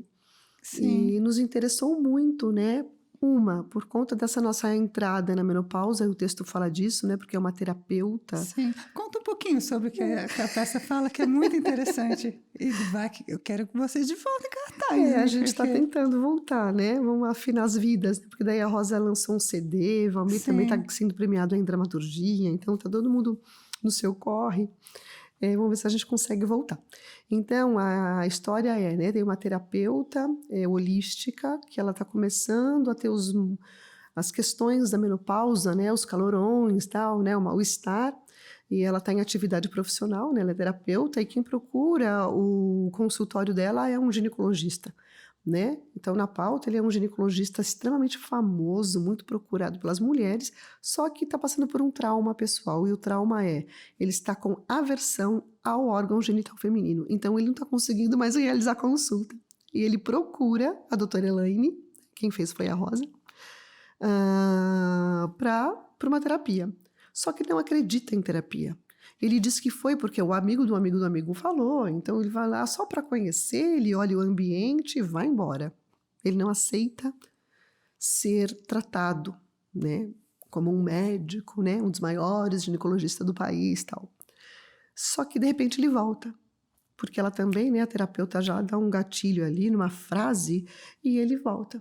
Passa um tempo, ele volta e começa, mesmo sem, diz que não acredita, mas ele começa a fazer os exercícios que ela propõe. Aí é toda a história da peça, né? Que é muito boa. Que eu não vou contar, mas tem momentos hilários. A gente trabalhou também numa ideia, né, que eu propus para o grupo, de trazer as terapias da Lígia Clark, que são... A Lígia Clark foi uma artista plástica ou terapeuta, né? O pessoal das artes plásticas falam que ela é terapeuta, e da terapia diz que não, que ela é artes plásticas, né? Mas teve muita exposição em São Paulo, alguns anos atrás, expondo as coisas que ela fazia, né? As esculturas, que são de muita interação corporal, né? Então, a gente colocou na peça isso, colocou o saco bolha, né? O saco de água, que ela fazia uma terapia, né? Com um saco de água, tem as máscaras, né? Que ela fabricava, né? E a gente utilizou bastante da Lígia Clark aí no espetáculo, né? E, enfim, momentos hilários, né? Porque de um lado a gente tem um ginecologista traumático em busca de cura, sem acreditar muito que ela aconteceria, e do outro lado a terapeuta que está atendendo, mas está sofrendo de calorão, de irritabilidade, o cabelo está caindo, ela está muito preocupada com ela mesma, né? E ao mesmo tempo ali atendendo o outro. Então, tem muita cena bem engraçada, assim. Sim, nossa, Foi um prazer fazer esse espetáculo. Foi né? um prazer estar na produção ali, porque eu ria horrores. E era muito legal de estar ali vendo tipo, um professor em cena, porque ele dirigindo era super assim, super quadrado, Valmir incrível. Porque a primeira matéria que ele me deu aula foi História do Teatro, e aí, tipo, matéria que é mais teórica, né? Então, ele era muito mais centrado, assim, nessa matéria. Depois tive uma matéria em que ele dirigiu a peça que eu fiz, que aí já mudou, assim. Tipo, eu odiava o Valmir quando ele dava aula de História de Teatro, e amei o Valmir quando ele estava dirigindo. Porque ele é incrível. Eu gostava muito de como o Valmir dirigia a gente em sala. Era muito interessante que às vezes a gente estava fazendo as cenas, aí eu fazia uma primeira vez, e às vezes ele falava assim, você sabe o que você fez de errado? Faz de novo. Aí eu fazia, ele, viu, sereia? Eu não preciso falar. Você sabe muito bem o que você tem que fazer, como você tem que fazer, eu não preciso, não sei por que você precisa fazer 2 vezes. Fantástico, né? É fantástico, assim. Eu amo, eu sou suspeita para falar, porque eu confio muito no trabalho. Sei que ele é extremamente sério, dedicado ao que faz. Sim. É um parteiro de ator, né? A gente brinca, né? A gente é parteiro de ator. Com certeza. E depois ver ele em cena, ainda mais fazendo um papel de comédia, que era totalmente diferente assim, de como eu via ele, foi tipo, espetacular. E aí depois tinha os rolês que aconteciam depois da peça, que eram muito legal dessa interação, conversar com professores, de estar ali, de tipo... Já nossa, amigos, já né, amigos. nessa situação. Aham, com Porque certeza. nós somos todos multifacetados, né? Uhum. Acho que cada ambiente que a gente pisa, isso é corpo, né? Eu falo isso quando dou aula de corpo, né? Cada ambiente que a gente pisa, aquilo nos atravessa e a gente tem um nível de comportamento outro, que somos Sim. nós mesmos, mas moldados talvez por aquele momento X, né? Isso é E era muito bom. lindo, porque É. ele contava muitas piadas, e piadas ótimas, assim, todo mundo gargalhando, assim, caramba, eu não conhecia esse lado dele, foi muito, muito gostoso. E para você, como que foi estar nesse papel de direção? Como que você direcionou tanto ele quanto a Rosa, quanto o André também? O André ele chegou depois, né? Pela necessidade da gente perceber ali que as coisas não estavam acontecendo exatamente como a gente tinha programado, porque por uma coisa boa, porque a gente ganhou um prêmio no meio do caminho, né? A gente ganhou aquele prêmio Pio de humor. Sim. E aí a gente teve prazo, né? E aí veio um prazo antes para nossa estreia do que a gente estava preparando, né? Então precisamos correr com tudo. Mas o processo foi fantástico. A gente começa com leituras e já ali fazendo uma relação de texto, primeiramente, com coisas que estavam ali escritas que a gente não queria dizer, justamente por conta das pautas de hoje. Porque quando a Nana escreve em outro tempo, ainda tinha uma coisa, algumas palavras lá, que a gente fala assim, hoje já não é bem essa palavra. Vamos mudar? E a gente conversou com a Nana, né, você permite a gente fazer uma alteração no seu texto por conta disso? Agora! Eu também, imagina, né? Na época que escrevi, isso não se falava, né?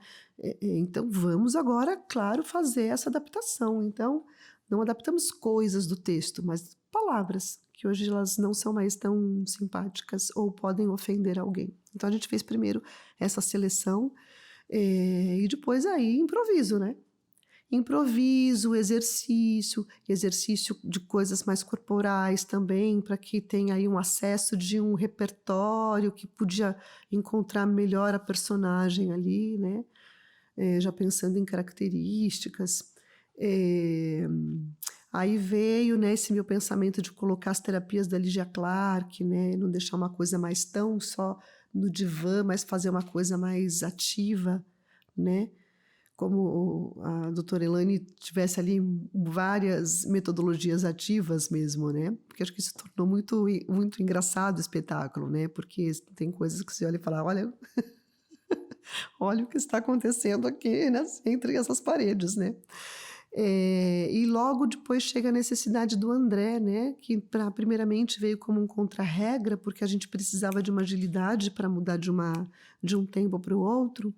Mas o André Rosa, uma figura maravilhosa, Sim, simpaticíssimo, ele é um carismático, acontecimento, né? acontecimento. Eu falei, não, tem que entrar em cena, tem que participar. Então a gente assume essa contra-regragem como uma personagem, eu pensei num etérica, né? Como se fosse um ser etérico que a gente consegue ali visualizar.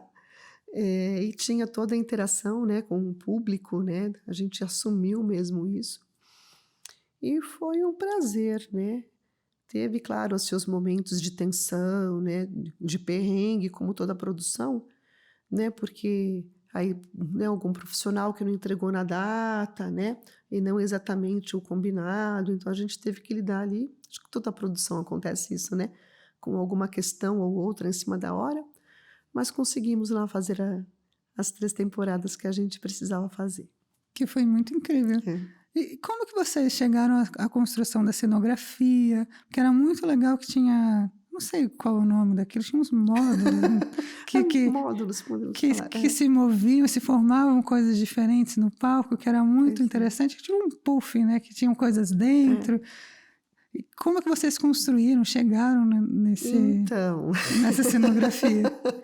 Aí tem uma história grande, né? Porque o texto, ele nos oferece um ambiente, que são 2 ambientes, na verdade, que é o consultório da Elaine e o consultório do Dr. Sigmund. Então, que a gente tem ali, né, o divã, né? Bem consultório mesmo. Aí, olhando aquele cenário, eu falei assim, pode ser isso, mas como eu gosto de trabalhar com um cenário funcional e coisas que se transformam na cena, eu pensei numa cadeira, como se fosse um divã que se transformasse em mesa e que se transformasse com reclinações outras e maca, que a gente conseguia fazer 3, 4 coisas com o mesmo cenário, o mesmo objeto. Aí, olhando para aquilo, a gente ainda achou que ficou pouco dinâmico. E como o texto é muito legal, e a gente também queria um dinamismo maior, eu falei assim, então, ok. Me deu a ideia de puffs. Eu falei, vamos fazer uns puffs, que é como se os puffs vão retratar um pouco a cabeça desse doutor, e conforme as peças vão juntando, a gente vai juntando essas peças do puff e terminando numa coisa só, que é na união dos dois, porque o texto leva para isso, né? Então, foi mais ou menos uma ideia da gente colocar a ideia do que acontece no texto no cenário. Então, essas coisas de dentro dos puffs é como se fossem as coisas dentro da nossa cabeça, né? As soluções podem estar dentro da gente, né? Fora a gente recebe os gatilhos, né? O fora ajuda, mas é só dentro que a gente resolve mesmo, né? Quando eu entendo, ou quando eu me disponibilizo, ou de verdade eu escuto, ou quando eu me arrisco, porque não adianta eu ir num psicanalista, sei lá, 3 anos e não fazer nada por mim, só ouvir. Eu estou dizendo que estou ouvindo, mas nada não me transforma, porque na verdade não é a palavra só que vai transformar, né, do outro, a palavra vinda, mas a gente se transforma a partir de uma vontade, a partir de uma disponibilidade de parar de fazer coisas e começar a fazer outras, né? Trilhar um caminho novo, sei lá, mudar a alimentação, aí tem né? Vai indo para vários campos, né? Eu acredito nisso, que a coisa ela vem de dentro, né? Mesmo as pessoas que estão aí com problemas de vícios, vencendo o vício, é quando a pessoa decide, né? Eu decido hoje não fazer mais isso, e aí funciona, né? Então, acho que era uma forma ali de retratar, muito singela, de retratar essa ideia, né? Que as coisas, elas vêm de dentro para transformar. A Rosa tinham 2 personagens que destoavam bastante uma da outra. Como que foi dirigir isso? Porque era a doutora e era a faxineira. Isso. E elas, tipo, até a forma de falar era diferente. Como que chegou nessas 2 construções? Porque a mesma atriz fazendo, né, que foi a Rosa Rosá, que fez a doutora Elaine, e a Maria. A Maria era a faxineira, a pessoa que cuida da conservação e limpeza, né, do consultório do Dr. Sigmar, né? Então era outro ambiente. E a Rosa fazendo, a gente pensou em já ter uma diferença até no jeito de falar, para não ficar marcado, né, que como se fosse por exemplo, uma construção rítmica da fala, que daí a gente fala assim, é atriz, né? Então a gente quis brincar com essa ideia de técnica mesmo, né, para deixar bem diferente uma coisa da outra. Então a gente foi por característica de personagem, né? Então a mulher que foi procurar a psicanálise, que foi procurar alternativas, né, diferentes para se tornar uma psicanalista, uma terapeuta holística, quais são as coisas que ela foi tomando propriedade. Então a gente foi rascunhando por característica uma mulher mais madura, que já está na menopausa, né? Então a gente foi fazendo toda uma história de construção para chegar nessa persona que a gente viu como a doutora Elaine. E a Maria, a gente fez um outro percurso. O que a gente discutiu muito foi, ela é uma pessoa que trabalha na conservação, na limpeza. Então a gente queria também desmitificar essa coisa, que toda pessoa que trabalha na limpeza vai falar errado? Não. A pessoa vem de algum lugar do país que vai ter um sotaque X? Não. Pode ser que sim, mas também pode ser que não. Então a gente quis tirar um pouco do estereótipo, né? De quando a gente vai, sei lá, o teatro, né? Saber que aquela pessoa que vai trabalhar na limpeza tem sempre aquela questão, que é mais humildezinha, que é mais calada. Então a gente construiu uma Maria completamente bocuda. Bocuda não, assim. Ela falava o pensamento dela, bem estruturado, e dava conselho para o Dr. Sigmar. Então a gente quis trabalhar essa ideia, né, de uma pessoa que está sendo a pessoa que limpa aquele escritório, mas sem trazer um estereótipo que estávamos habituados a ver, né? Construção bem bonita. Foi. Porque destoava bastante, e agora você falando, eu fiquei, caramba, realmente, eles fugiram, assim, né? Era uma pessoa que falava super certinha, super tagarela, e que tava ali, que ficava provocando outros personagens Isso. também, que eu achava muito legal. Que ela dizia que era mãe de uma pessoa que estava se formando em moda e trabalhando em Paris. E porque é assim, né? E a pluralidade, A né? pluralidade. E divertidíssimo. E a gente foi construindo, então, outro ritmo de fala. Então, já que ela vai falar mais rápido, porque a Elaine tem um tempo psicológico, talvez, um tempo filosófico, né? Para entender qual terapia é melhor. Então, vamos optar por isso. Então, a gente foi trazendo características e fazendo opções para que as duas tivessem muita distinção, né? De personalidade, de característica. Eu acho que para quem estava assistindo, eu acho que até se não prestasse atenção, não iria perceber que é a mesma atriz fazendo os dois E personagens. aí, talento da Rosa, né? Sim, Rosa maravilhosa. Dirigindo a peça, o que você falaria que é a maior dificuldade? Ai, olha, a maior dificuldade é a falta de escuta do ator. E não porque ele quer, mas talvez porque esteja lá. Começa ouvindo, aí depois abre aquele ramal da imaginação e vai para um outro caminho que para de ouvir, sabe? E aí, quando vai lá para o ensaio, né, para a prática, você fala assim, não, mas a gente não, né, não, não vai explorar esse caminho que discutimos antes. Você fala assim, não, mas aqui, não, porque agora esse caminho outro. Calma, né? Então, tudo bem, vamos ter isso como uma possibilidade, mas ainda vamos, né, voltar ali para aquilo que a gente já tinha meio que discutido. Então, eu acho que a maior dificuldade, em alguns momentos, não estou dizendo que os atores não tinham escuta, tá? O que eu estou dizendo é que em algum momento isso vem menos. E não ter a escuta do outro torna um processo muito difícil, né? Porque é como se a gente quisesse ali talvez abrir uma portinha e a pessoa não abre, ou não se disponibiliza, de repente escuta, mas não se disponibiliza.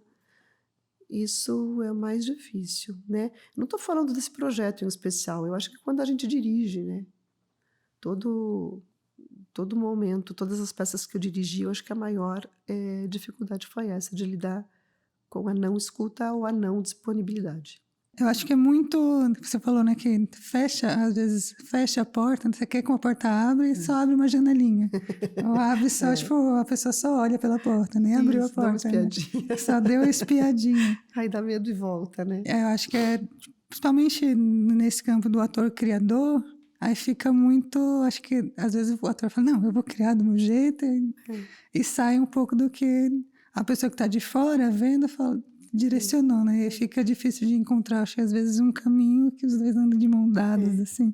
Mas o que é excelente também, essa questão do ator-criador, é que também desperta na direção coisas que também não tinha pensado. Então é super válido, né? Mas acho que quando eu falo da escuta e não da disponibilidade, há coisas que já foram meio convencionalizadas. Ai, vamos por esse caminho, né? Na conversa, num trabalho de mesa e tal. Vamos experimentar esse caminho? Aí não vai, né? Eu lembro que às vezes tipo, você assistia a peça e no final você falava, nossa, mas fez totalmente diferente do que a gente conversou. E você ia conversar com o ator, tipo, nossa, por que naquela hora que você não fez da maneira que a gente combinou, que a gente ensaiou, você fez totalmente diferente? A gente não tinha convencionado que ia ser dessa forma? O que aconteceu para ter ido para esse outro caminho? Você chegava, ó, tal coisa que você fez não funcionou, mas tal coisa que você fez diferente funcionou muito. Então vamos seguir nesse caminho. E era muito legal de ver você dirigindo também. Eu sempre acreditei em processos abertos, né? A direção tem que ser aberta, né?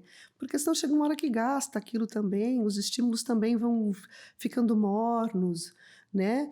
E eu sou atriz também, né? Então eu sei a importância do fogo pessoal, né? Da criatividade, da imaginação, isso que move o ator em si, né? Acho que tem que ser respeitado isso, né? Com certeza. Durante a sua trajetória, tiveram políticas públicas que ajudaram a a fazer os espetáculos, ajudaram a viver, né, de arte. Sim, mas eu consegui poucos projetos com incentivo público, né? Fora a Lei Rouanet, né? Como eu já disse, a Lei Rouanet é fácil de conquistar, né? Você manda o projeto, tal, aprovou, pegou o número, aí o perrengue é você bater de porta em porta para conseguir o recurso. Mas lá no começo, né, na década de 90, começo do ano 2000 tal, eu fiz muitos projetos com Lei Rouanet, que a gente conseguia muito permuta com espaços, ou fazia contrapartida. Então, dá uma oficina, dá um curso naquele lugar, então tem esse jeito também. E poucos projetos eu consegui com lei pública, né?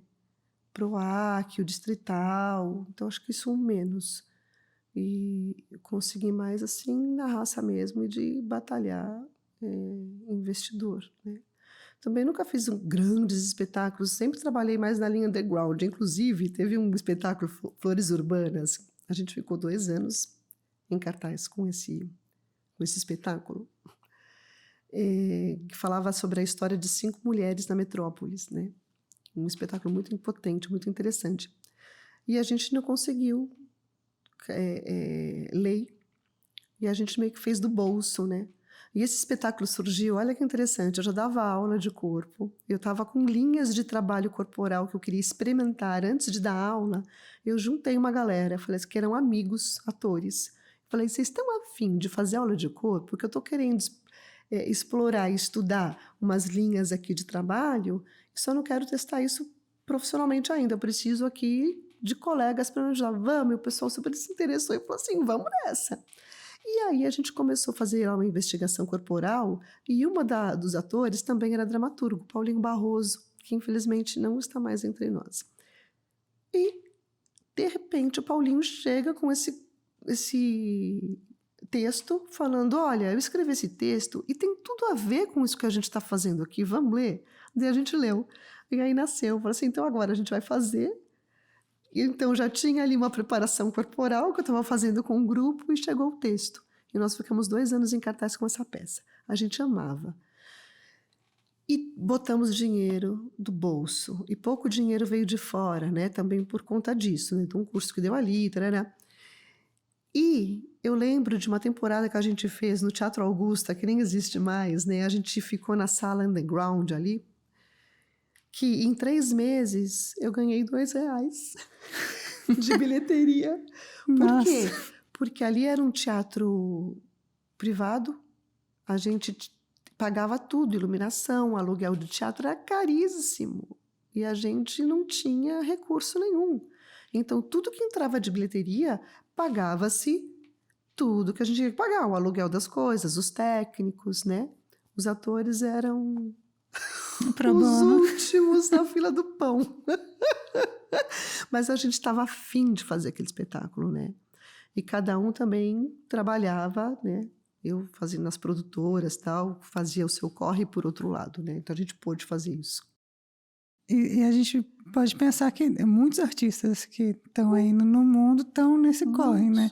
Que tira o dinheiro do bolso para fazer a arte, precisa estar trabalhando em um monte de coisa para conseguir ter renda, para viver, para sobreviver, né? Nem é para viver, para sobreviver e no pouquinho tempo que sobra, né? Entre muitas aspas, nesse pouquinho tempo é o tempo que, tipo, vou fazer arte. E às vezes a pessoa não descansa, a pessoa está sempre em movimento, porque se não fizer nesse pouquinho de tempo a arte, não vai ser como se a vida não valesse a pena, né? E é muito triste pensar que muita gente não consegue alcançar as leis de incentivo. Você falou sobre a Lei Rouanet, eu acho que muita gente não sabe que a Lei Rouanet não é só, tipo, você escreve o projeto, vai lá, é aprovado, e tipo, show! Nossa, tem que captar, ou então que é dinheiro né? público, né? Muita gente faz essa confusão, né? Ai, ganhou dinheiro da Lei Rouanet. Não ganha lei, você ganha número. Um número que te habilita a captação de recurso, né? E aí que é a parte complicada, né? Você tem que bater nas empresas e falar, olha meu projetinho, você não quer? Daí dá os seus centavinhos, por favor, chega parecendo um pedinte, assim, né? Tipo, por favor. Sendo que quem ganha Deus. são os dois lados, né? Porque Com certeza. todo o dinheiro que é direcionado para essa produção de auxílio cultural, essa empresa que está fazendo esse investimento, ela recolhe menos do imposto, né? Sim. Então, Ela isso bate é no revertido imposto para a dela, né? empresa, né? E, infelizmente, essa cultura não existe, né? Assim, dos empresários, né? Porque eu acho que a Lei Rouanet chega tipo, de uma forma muito negativa para as pessoas. É. E, infelizmente, se teve esse movimento, acho que, entre aspas, não acho que nem entre aspas, existiu um movimento, uma política pública para que tipo, a Lei Rouanet fosse vista de forma negativa. Então, muito se vê a Lei Rouanet como, estamos mamando na teta do governo. Não, não gente. é isso. É que tem uma coisa que pode ser, não estou dizendo que é, que pode ser injusta no sentido de ela é para todos. Então a empresa, eu vou lá na empresa X, que é pioneira, né, uma empresa milionária de um ramo de atividade, aí tô eu lá com meu projetinho humilde, concorrendo com um ator super famoso, global, que tá bombando aí em minissérie, novela, Quem você acha que ele vai escolher? Claro que não sou eu, né? Então tem uma coisa assim, ela atende a todos. Então as empresas, claro que vão olhar para aqueles artistas que eles acham que vão dar talvez mais bilheteria, né? Então devia ter aí um recorte para o primo pobre, né? Sim. que agora está começando aos pouquinhos ter esses recortes, né? Acho que um tempo atrás surgiu acho que a informação, surgiu não, todo mundo já sabia, mas fizeram um levantamento de que a maioria do recurso da Lei Rouanet é do Sudeste. E aí agora se criou tipo, a Lei Rouanet Nordeste para conseguir, talvez, entre aspas, né, entre muitos... Dar uma equilibrada, né? Para dar uma equilibrada, para falar, tipo, não, a gente está direcionando o dinheiro também. Mas demorou muito tempo para isso, né? Tipo, querendo ou não, o Sudeste, principalmente São Paulo e Rio de Janeiro, é onde recebe o maior... Minas Gerais. É tudo muito demorado, né? Sim, tem isso também. É tudo muito demorado. Você escreve um projeto, só vai ser aprovado no ano seguinte. Você tem que viver de luz. Enquanto não... tem que fazer muitos e muitos corres, porque senão a vida está aí... O boleto não vai esperar você estar com o edital. Fala, não espero. Quando você tiver com o edital, você paga, tá bom? Não. Por isso que eu acho isso bacana também, né? De todo artista ter uma segunda profissão, né? A gente precisa pensar sempre o plano B, né? Porque as coisas demoram. Eu odeio isso da gente ter que ter uma segunda profissão. Eu não sei se eu odeio, não. Eu acho útil. Não, é útil. Eu acho que útil nem é a palavra, né? A gente precisa ter uma outra... Porque senão a gente vai acabar passando fome. Mas eu acho... não sei se também porque eu sou essa pessoa, sabe? Que eu gosto de ter coisas para fazer, assim. De inventar. Sim. Né? Talvez seja por isso, né, que eu penso assim, né? Que eu já nos momentos de perrengue na profissão atriz, mas aí me sobra aula. Também eu trabalho tá na arte, né? Porque eu vou dar aula de dança, eu vou dar aula de teatro. Você está na arte educação. Né? Eu tenho na arte educação, né? Então tem isso também. Mas fora isso, eu também gosto de me arriscar em outras coisas, né? Já me arrisquei como vendedora, eu gosto de vendas. É comunicação, né? Me arrisco fazendo... semijoias, que eu gosto também, né? Eu faço coisas. Eu lembro que você, nas aulas, chegou a mostrar coisas... Estava fazendo curso de joalheria, porque eu também quero me desenvolver nisso, né? Cheguei a estudar instrumento musical, né? Também. Eu gosto de fazer muitas coisas. É que eu acho que você está num campo, acho que eu vou até falar que você está num campo de privilégio. Eu acho que nesse lugar de você consegue trabalhar dentro da arte, né? Eu acho que muita gente acaba tendo um segundo trabalho para bancar sua arte, que é numa área que a pessoa odeia. A pessoa está numa escala 6x1, em que não tem nenhum tempo de descanso. Então, não é tanto uma escolha, né? Tipo, é imposto sobre ela, de, tipo, você precisa pagar suas contas. Mas eu, no comecinho, fazia esse corre, né? Porque eu também trabalhava os 3 períodos, o dia inteiro, não tinha dinheiro, só que a gente vai brigando, lutando e conquistando espaço na medida do possível, né? Então, a questão é não desistir. Se você quer mesmo, não desista. E sabe que você vai trabalhar muito, Muito, muito e muito. né? Né? Quem fala que artista é vagabundo, eu quero bater em todo Ai, mundo. não sabe o que é, porque não é, né? Quem não sabe? Mano, o tanto de trabalho que se tem, né, para ter um Exato, projeto ali. exato. O tanto de coisa que você, o tanto de papel que você precisa desempenhar para fazer tipo, um projeto. Às vezes você isso. precisa, vai ser a pessoa que está no palco, a pessoa que está produzindo, a pessoa que está contratando, a pessoa que está pagando, a pessoa que está fazendo isso e aquilo e isso e aquilo. Você vê, você está com 1000 funções, recebendo por uma, e é isso. E agora linkando um pouquinho disso, né, que eu falo, né? Às vezes liga, aperta o botão de falante e Sim, vai. é bom. Acho que é sempre 880, eu sou a pessoa que muda ou a pessoa que fala. Mas linkando um pouquinho, para você, qual que é a diferença entre ser artista e arte educadora? Bom, há uma conexão forte, né? Acho que entre as duas coisas. Porque como arte educadora de um processo que é formativo e formando o ator-criador, eu acho que a coisa anda muito perto. Mas, na questão artística, né, eu tenho a minha digital artística, eu tenho as questões que eu, Lilian, gosto de falar ou quero falar, porque nem tudo que a gente fala a gente gosta, né? Pelo contrário, muita coisa que nos deixa inquieto é que a gente vai lá e faz, né, um trabalho sobre isso. E enquanto arte educadora, eu estou olhando mais para o outro, né? Então eu olho a questão do outro.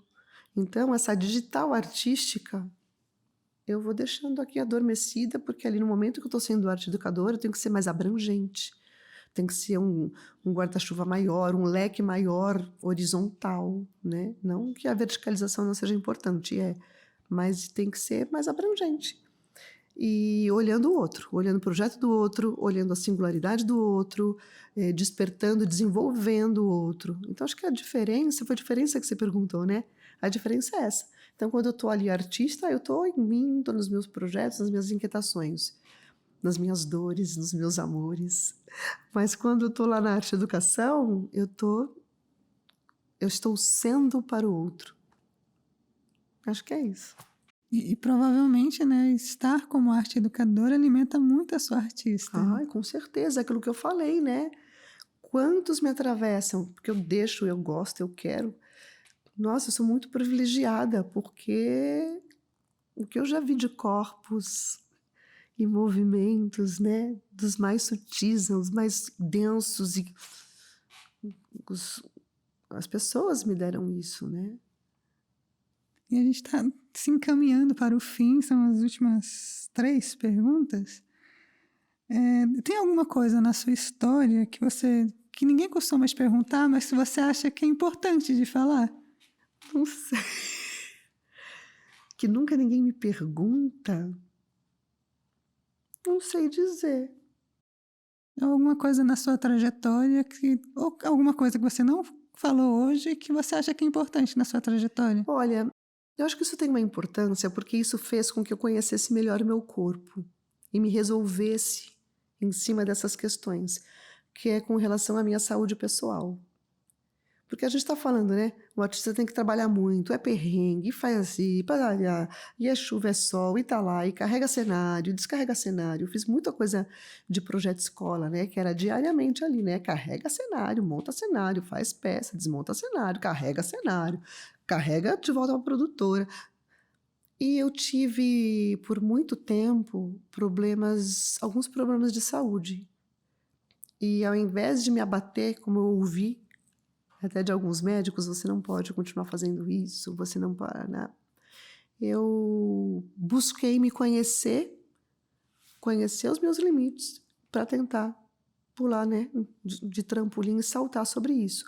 Então, por 30 anos, eu tive uma enxaqueca crônica que me matava, assim, com crises mensais. Muitas vezes 2 vezes ao mês, muitas vezes 3 vezes ao mês. Então, só quem trabalhou diretamente comigo é que via como eu renascia a cada dia, assim, passando por um perrengue de dor para me transformar ali no palco, na cena, sem que ninguém percebesse nada. E muitas vezes eu consegui transcender e sair melhor, bem melhor do que eu cheguei ao teatro. E muitas vezes eu tinha ido para um socorro. Nossa. Então, isso foi uma coisa que nunca ninguém me perguntou e acho que eu nunca falei assim, abertamente. Muitas pessoas sabem que eu tive essa enxaqueca porque viam, né? Eu de óculos escuros dando aula, né? Muitas vezes, né? Com fotofobia. Mas acho que perguntar assim diretamente nunca ninguém me perguntou. Então, tem uma coisa que eu acredito também que o artista precisa, tendo questões com a saúde ou não, que é vencer a si mesmo. Eu valorizo muito isso. Porque pode não ser algo na sua saúde, mas pode ser algo simplesmente do seu pensamento, ou dos seus tabus, ou dos seus preconceitos, né?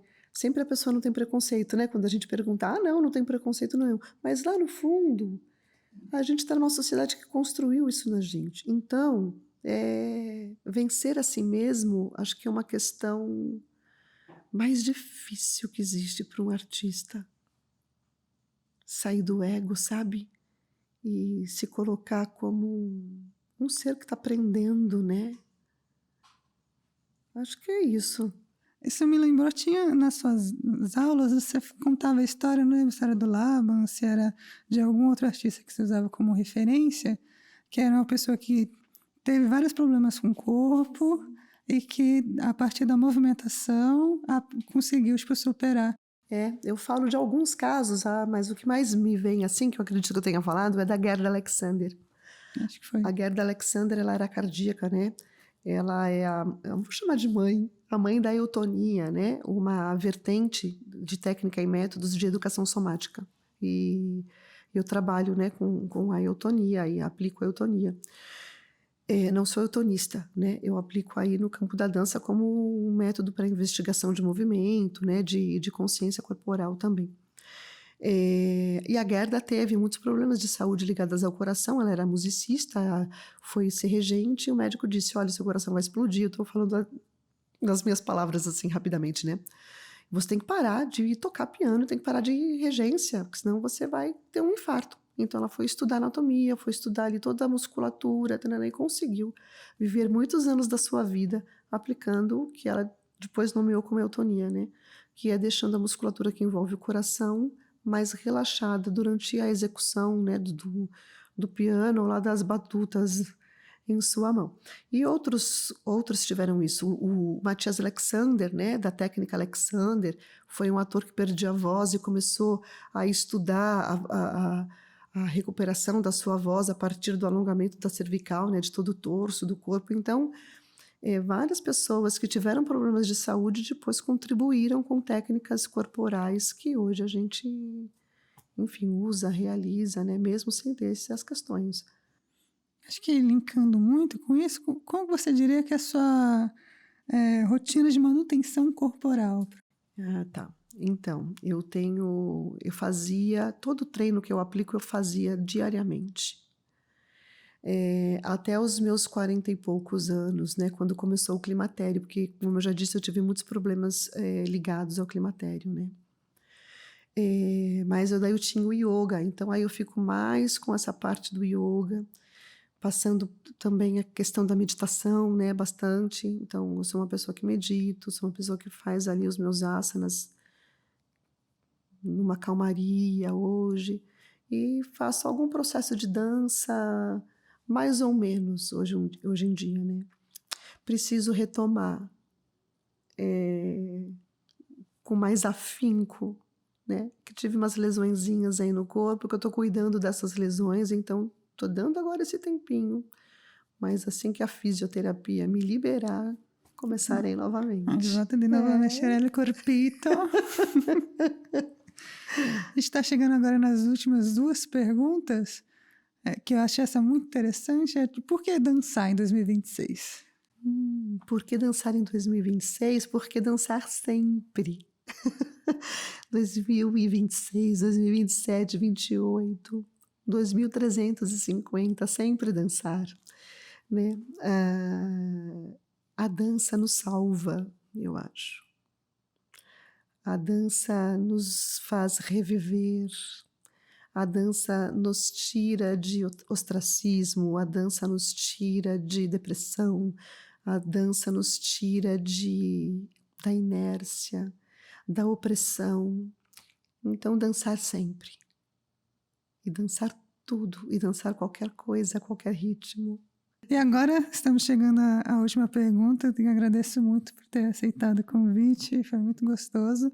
É uma pergunta que vai passando todos os episódios, que é: qual conselho que você daria para uma pessoa que está começando hoje, que está pensando em entrar no mundo da dança, um conselho que você gostaria de ter escutado lá no começo? Que a gente sabe que a gente não iria escutar esse conselho, mas qual conselho você se daria quando estava começando e que você gostaria de dar para as pessoas que estão nesse início? Olha, quando você começou a falar, eu lembrei de 2 conselhos que eu ouvi e eu já ia falando eles. Aí você disse aquele que você não ouviu, eu falei, esse eu não sei. Os que eu ouvi que eu daria que é: não desista, continue. Eu ouvi isso do Mário Lago, que era um ator, né, da sua geração, eu acho, Mário Lago. Ele falou um dia para mim: não desista. Então, eu digo isso também, não desista. Porque muitas vezes a correria da vida, né, todos os processos que a gente tem que dar conta hoje em dia, fazem com que a gente vá deixando para depois. Então, tenta encaixar isso de alguma forma na sua vida, mas não desistir. Agora, para quem está começando, é entender que determinação, persistência e disciplina, que é uma palavra que muita gente não gosta, mas disciplina é uma coisa boa. Acho que o brasileiro tem o costume de achar que disciplina é ruim. Mas disciplina é o que sustenta a gente, muitas vezes, em não desistir. Então, o conselho é esse: é buscar ter uma disciplina, ir atrás do que quer, com determinação e perseverança, e não desistir.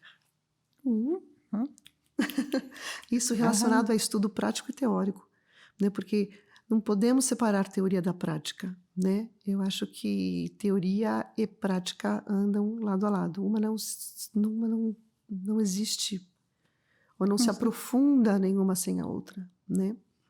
E acho que para a vida também, Pra né? vida. Acho que é bom a gente ter disciplina, mas um pouquinho. Que é difícil, é muito difícil ter disciplina. Somente a gente que é artista e tem 1000 coisas para fazer, às vezes a gente quer descansar. E Mas aí, isso faz parte da disciplina.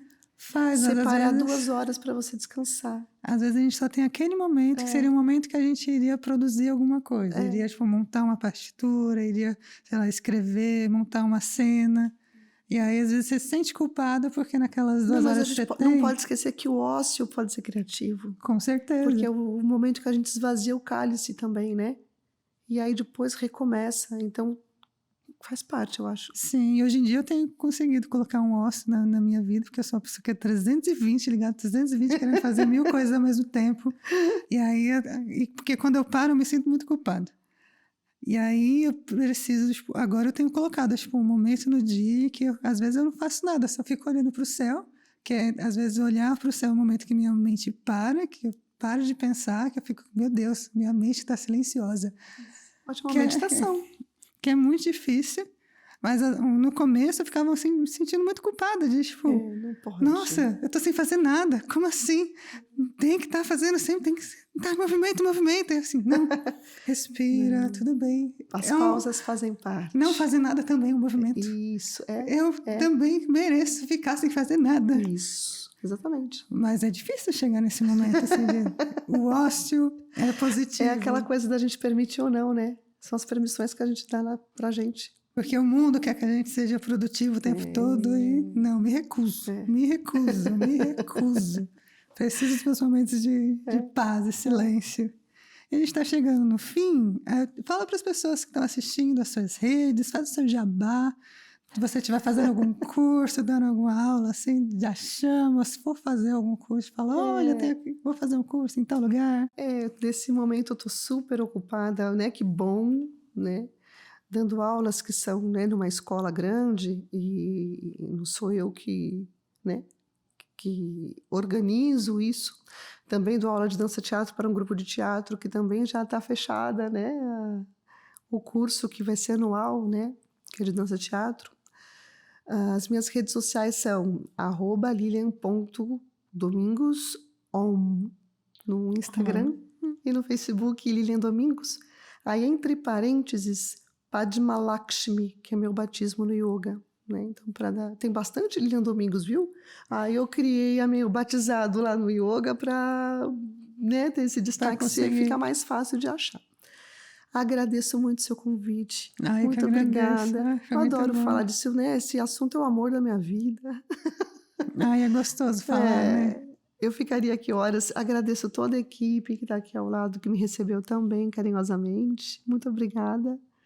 Obrigada a todos vocês que estão aqui ouvindo. Espero que, né, com essa conversa nossa aqui, dê aí um gatilho artístico em alguém, né? Com certeza. Delícia. Vai chegando a pessoa certa. Vai lá fazer sua busca. Vai chegando a pessoa que está precisando ouvir tudo que a gente falou aqui. Você, né? Que já está aí desanimando, não, vai lá, força. Vamos juntos. É possível. Isso, muito obrigada. Prazer por estar aqui. Prazerzão. E você que está assistindo aí no YouTube, seu dedo não cai se você der um like, se você se inscrever no canal, sabia? Vamos lá, se inscreve, vai lá nas nossas redes, todos @Vozes do Palco, a gente tá no Instagram, no TikTok e no X, o antigo Twitter. Eu nunca vou deixar de falar o antigo Twitter, porque eu preferi assim. Mas, enfim, eu não gosto desse nome. Mas é isso. Muito obrigada a todos que assistiram até aqui. Se você está no Spotify, dê 5 estrelas para nós, que é muito gostoso. Comenta. Não vai cair seu dedo também se você comentar. Gostou, comenta. Não gostou, comenta. O importante é engajar. Fale bem ou fale mal, fale da gente. E é isso. Beijinhos na bunda de todos e até a próxima. Este podcast é um projeto aprovado na 22ª edição do Programa para Valorização de Iniciativas Culturais do município de São Paulo.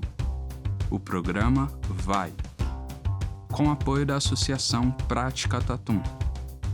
Este podcast é uma realização do coletivo Teatro, Memórias e Além, Prefeitura da cidade de São Paulo. Você ouviu Vozes do Palco.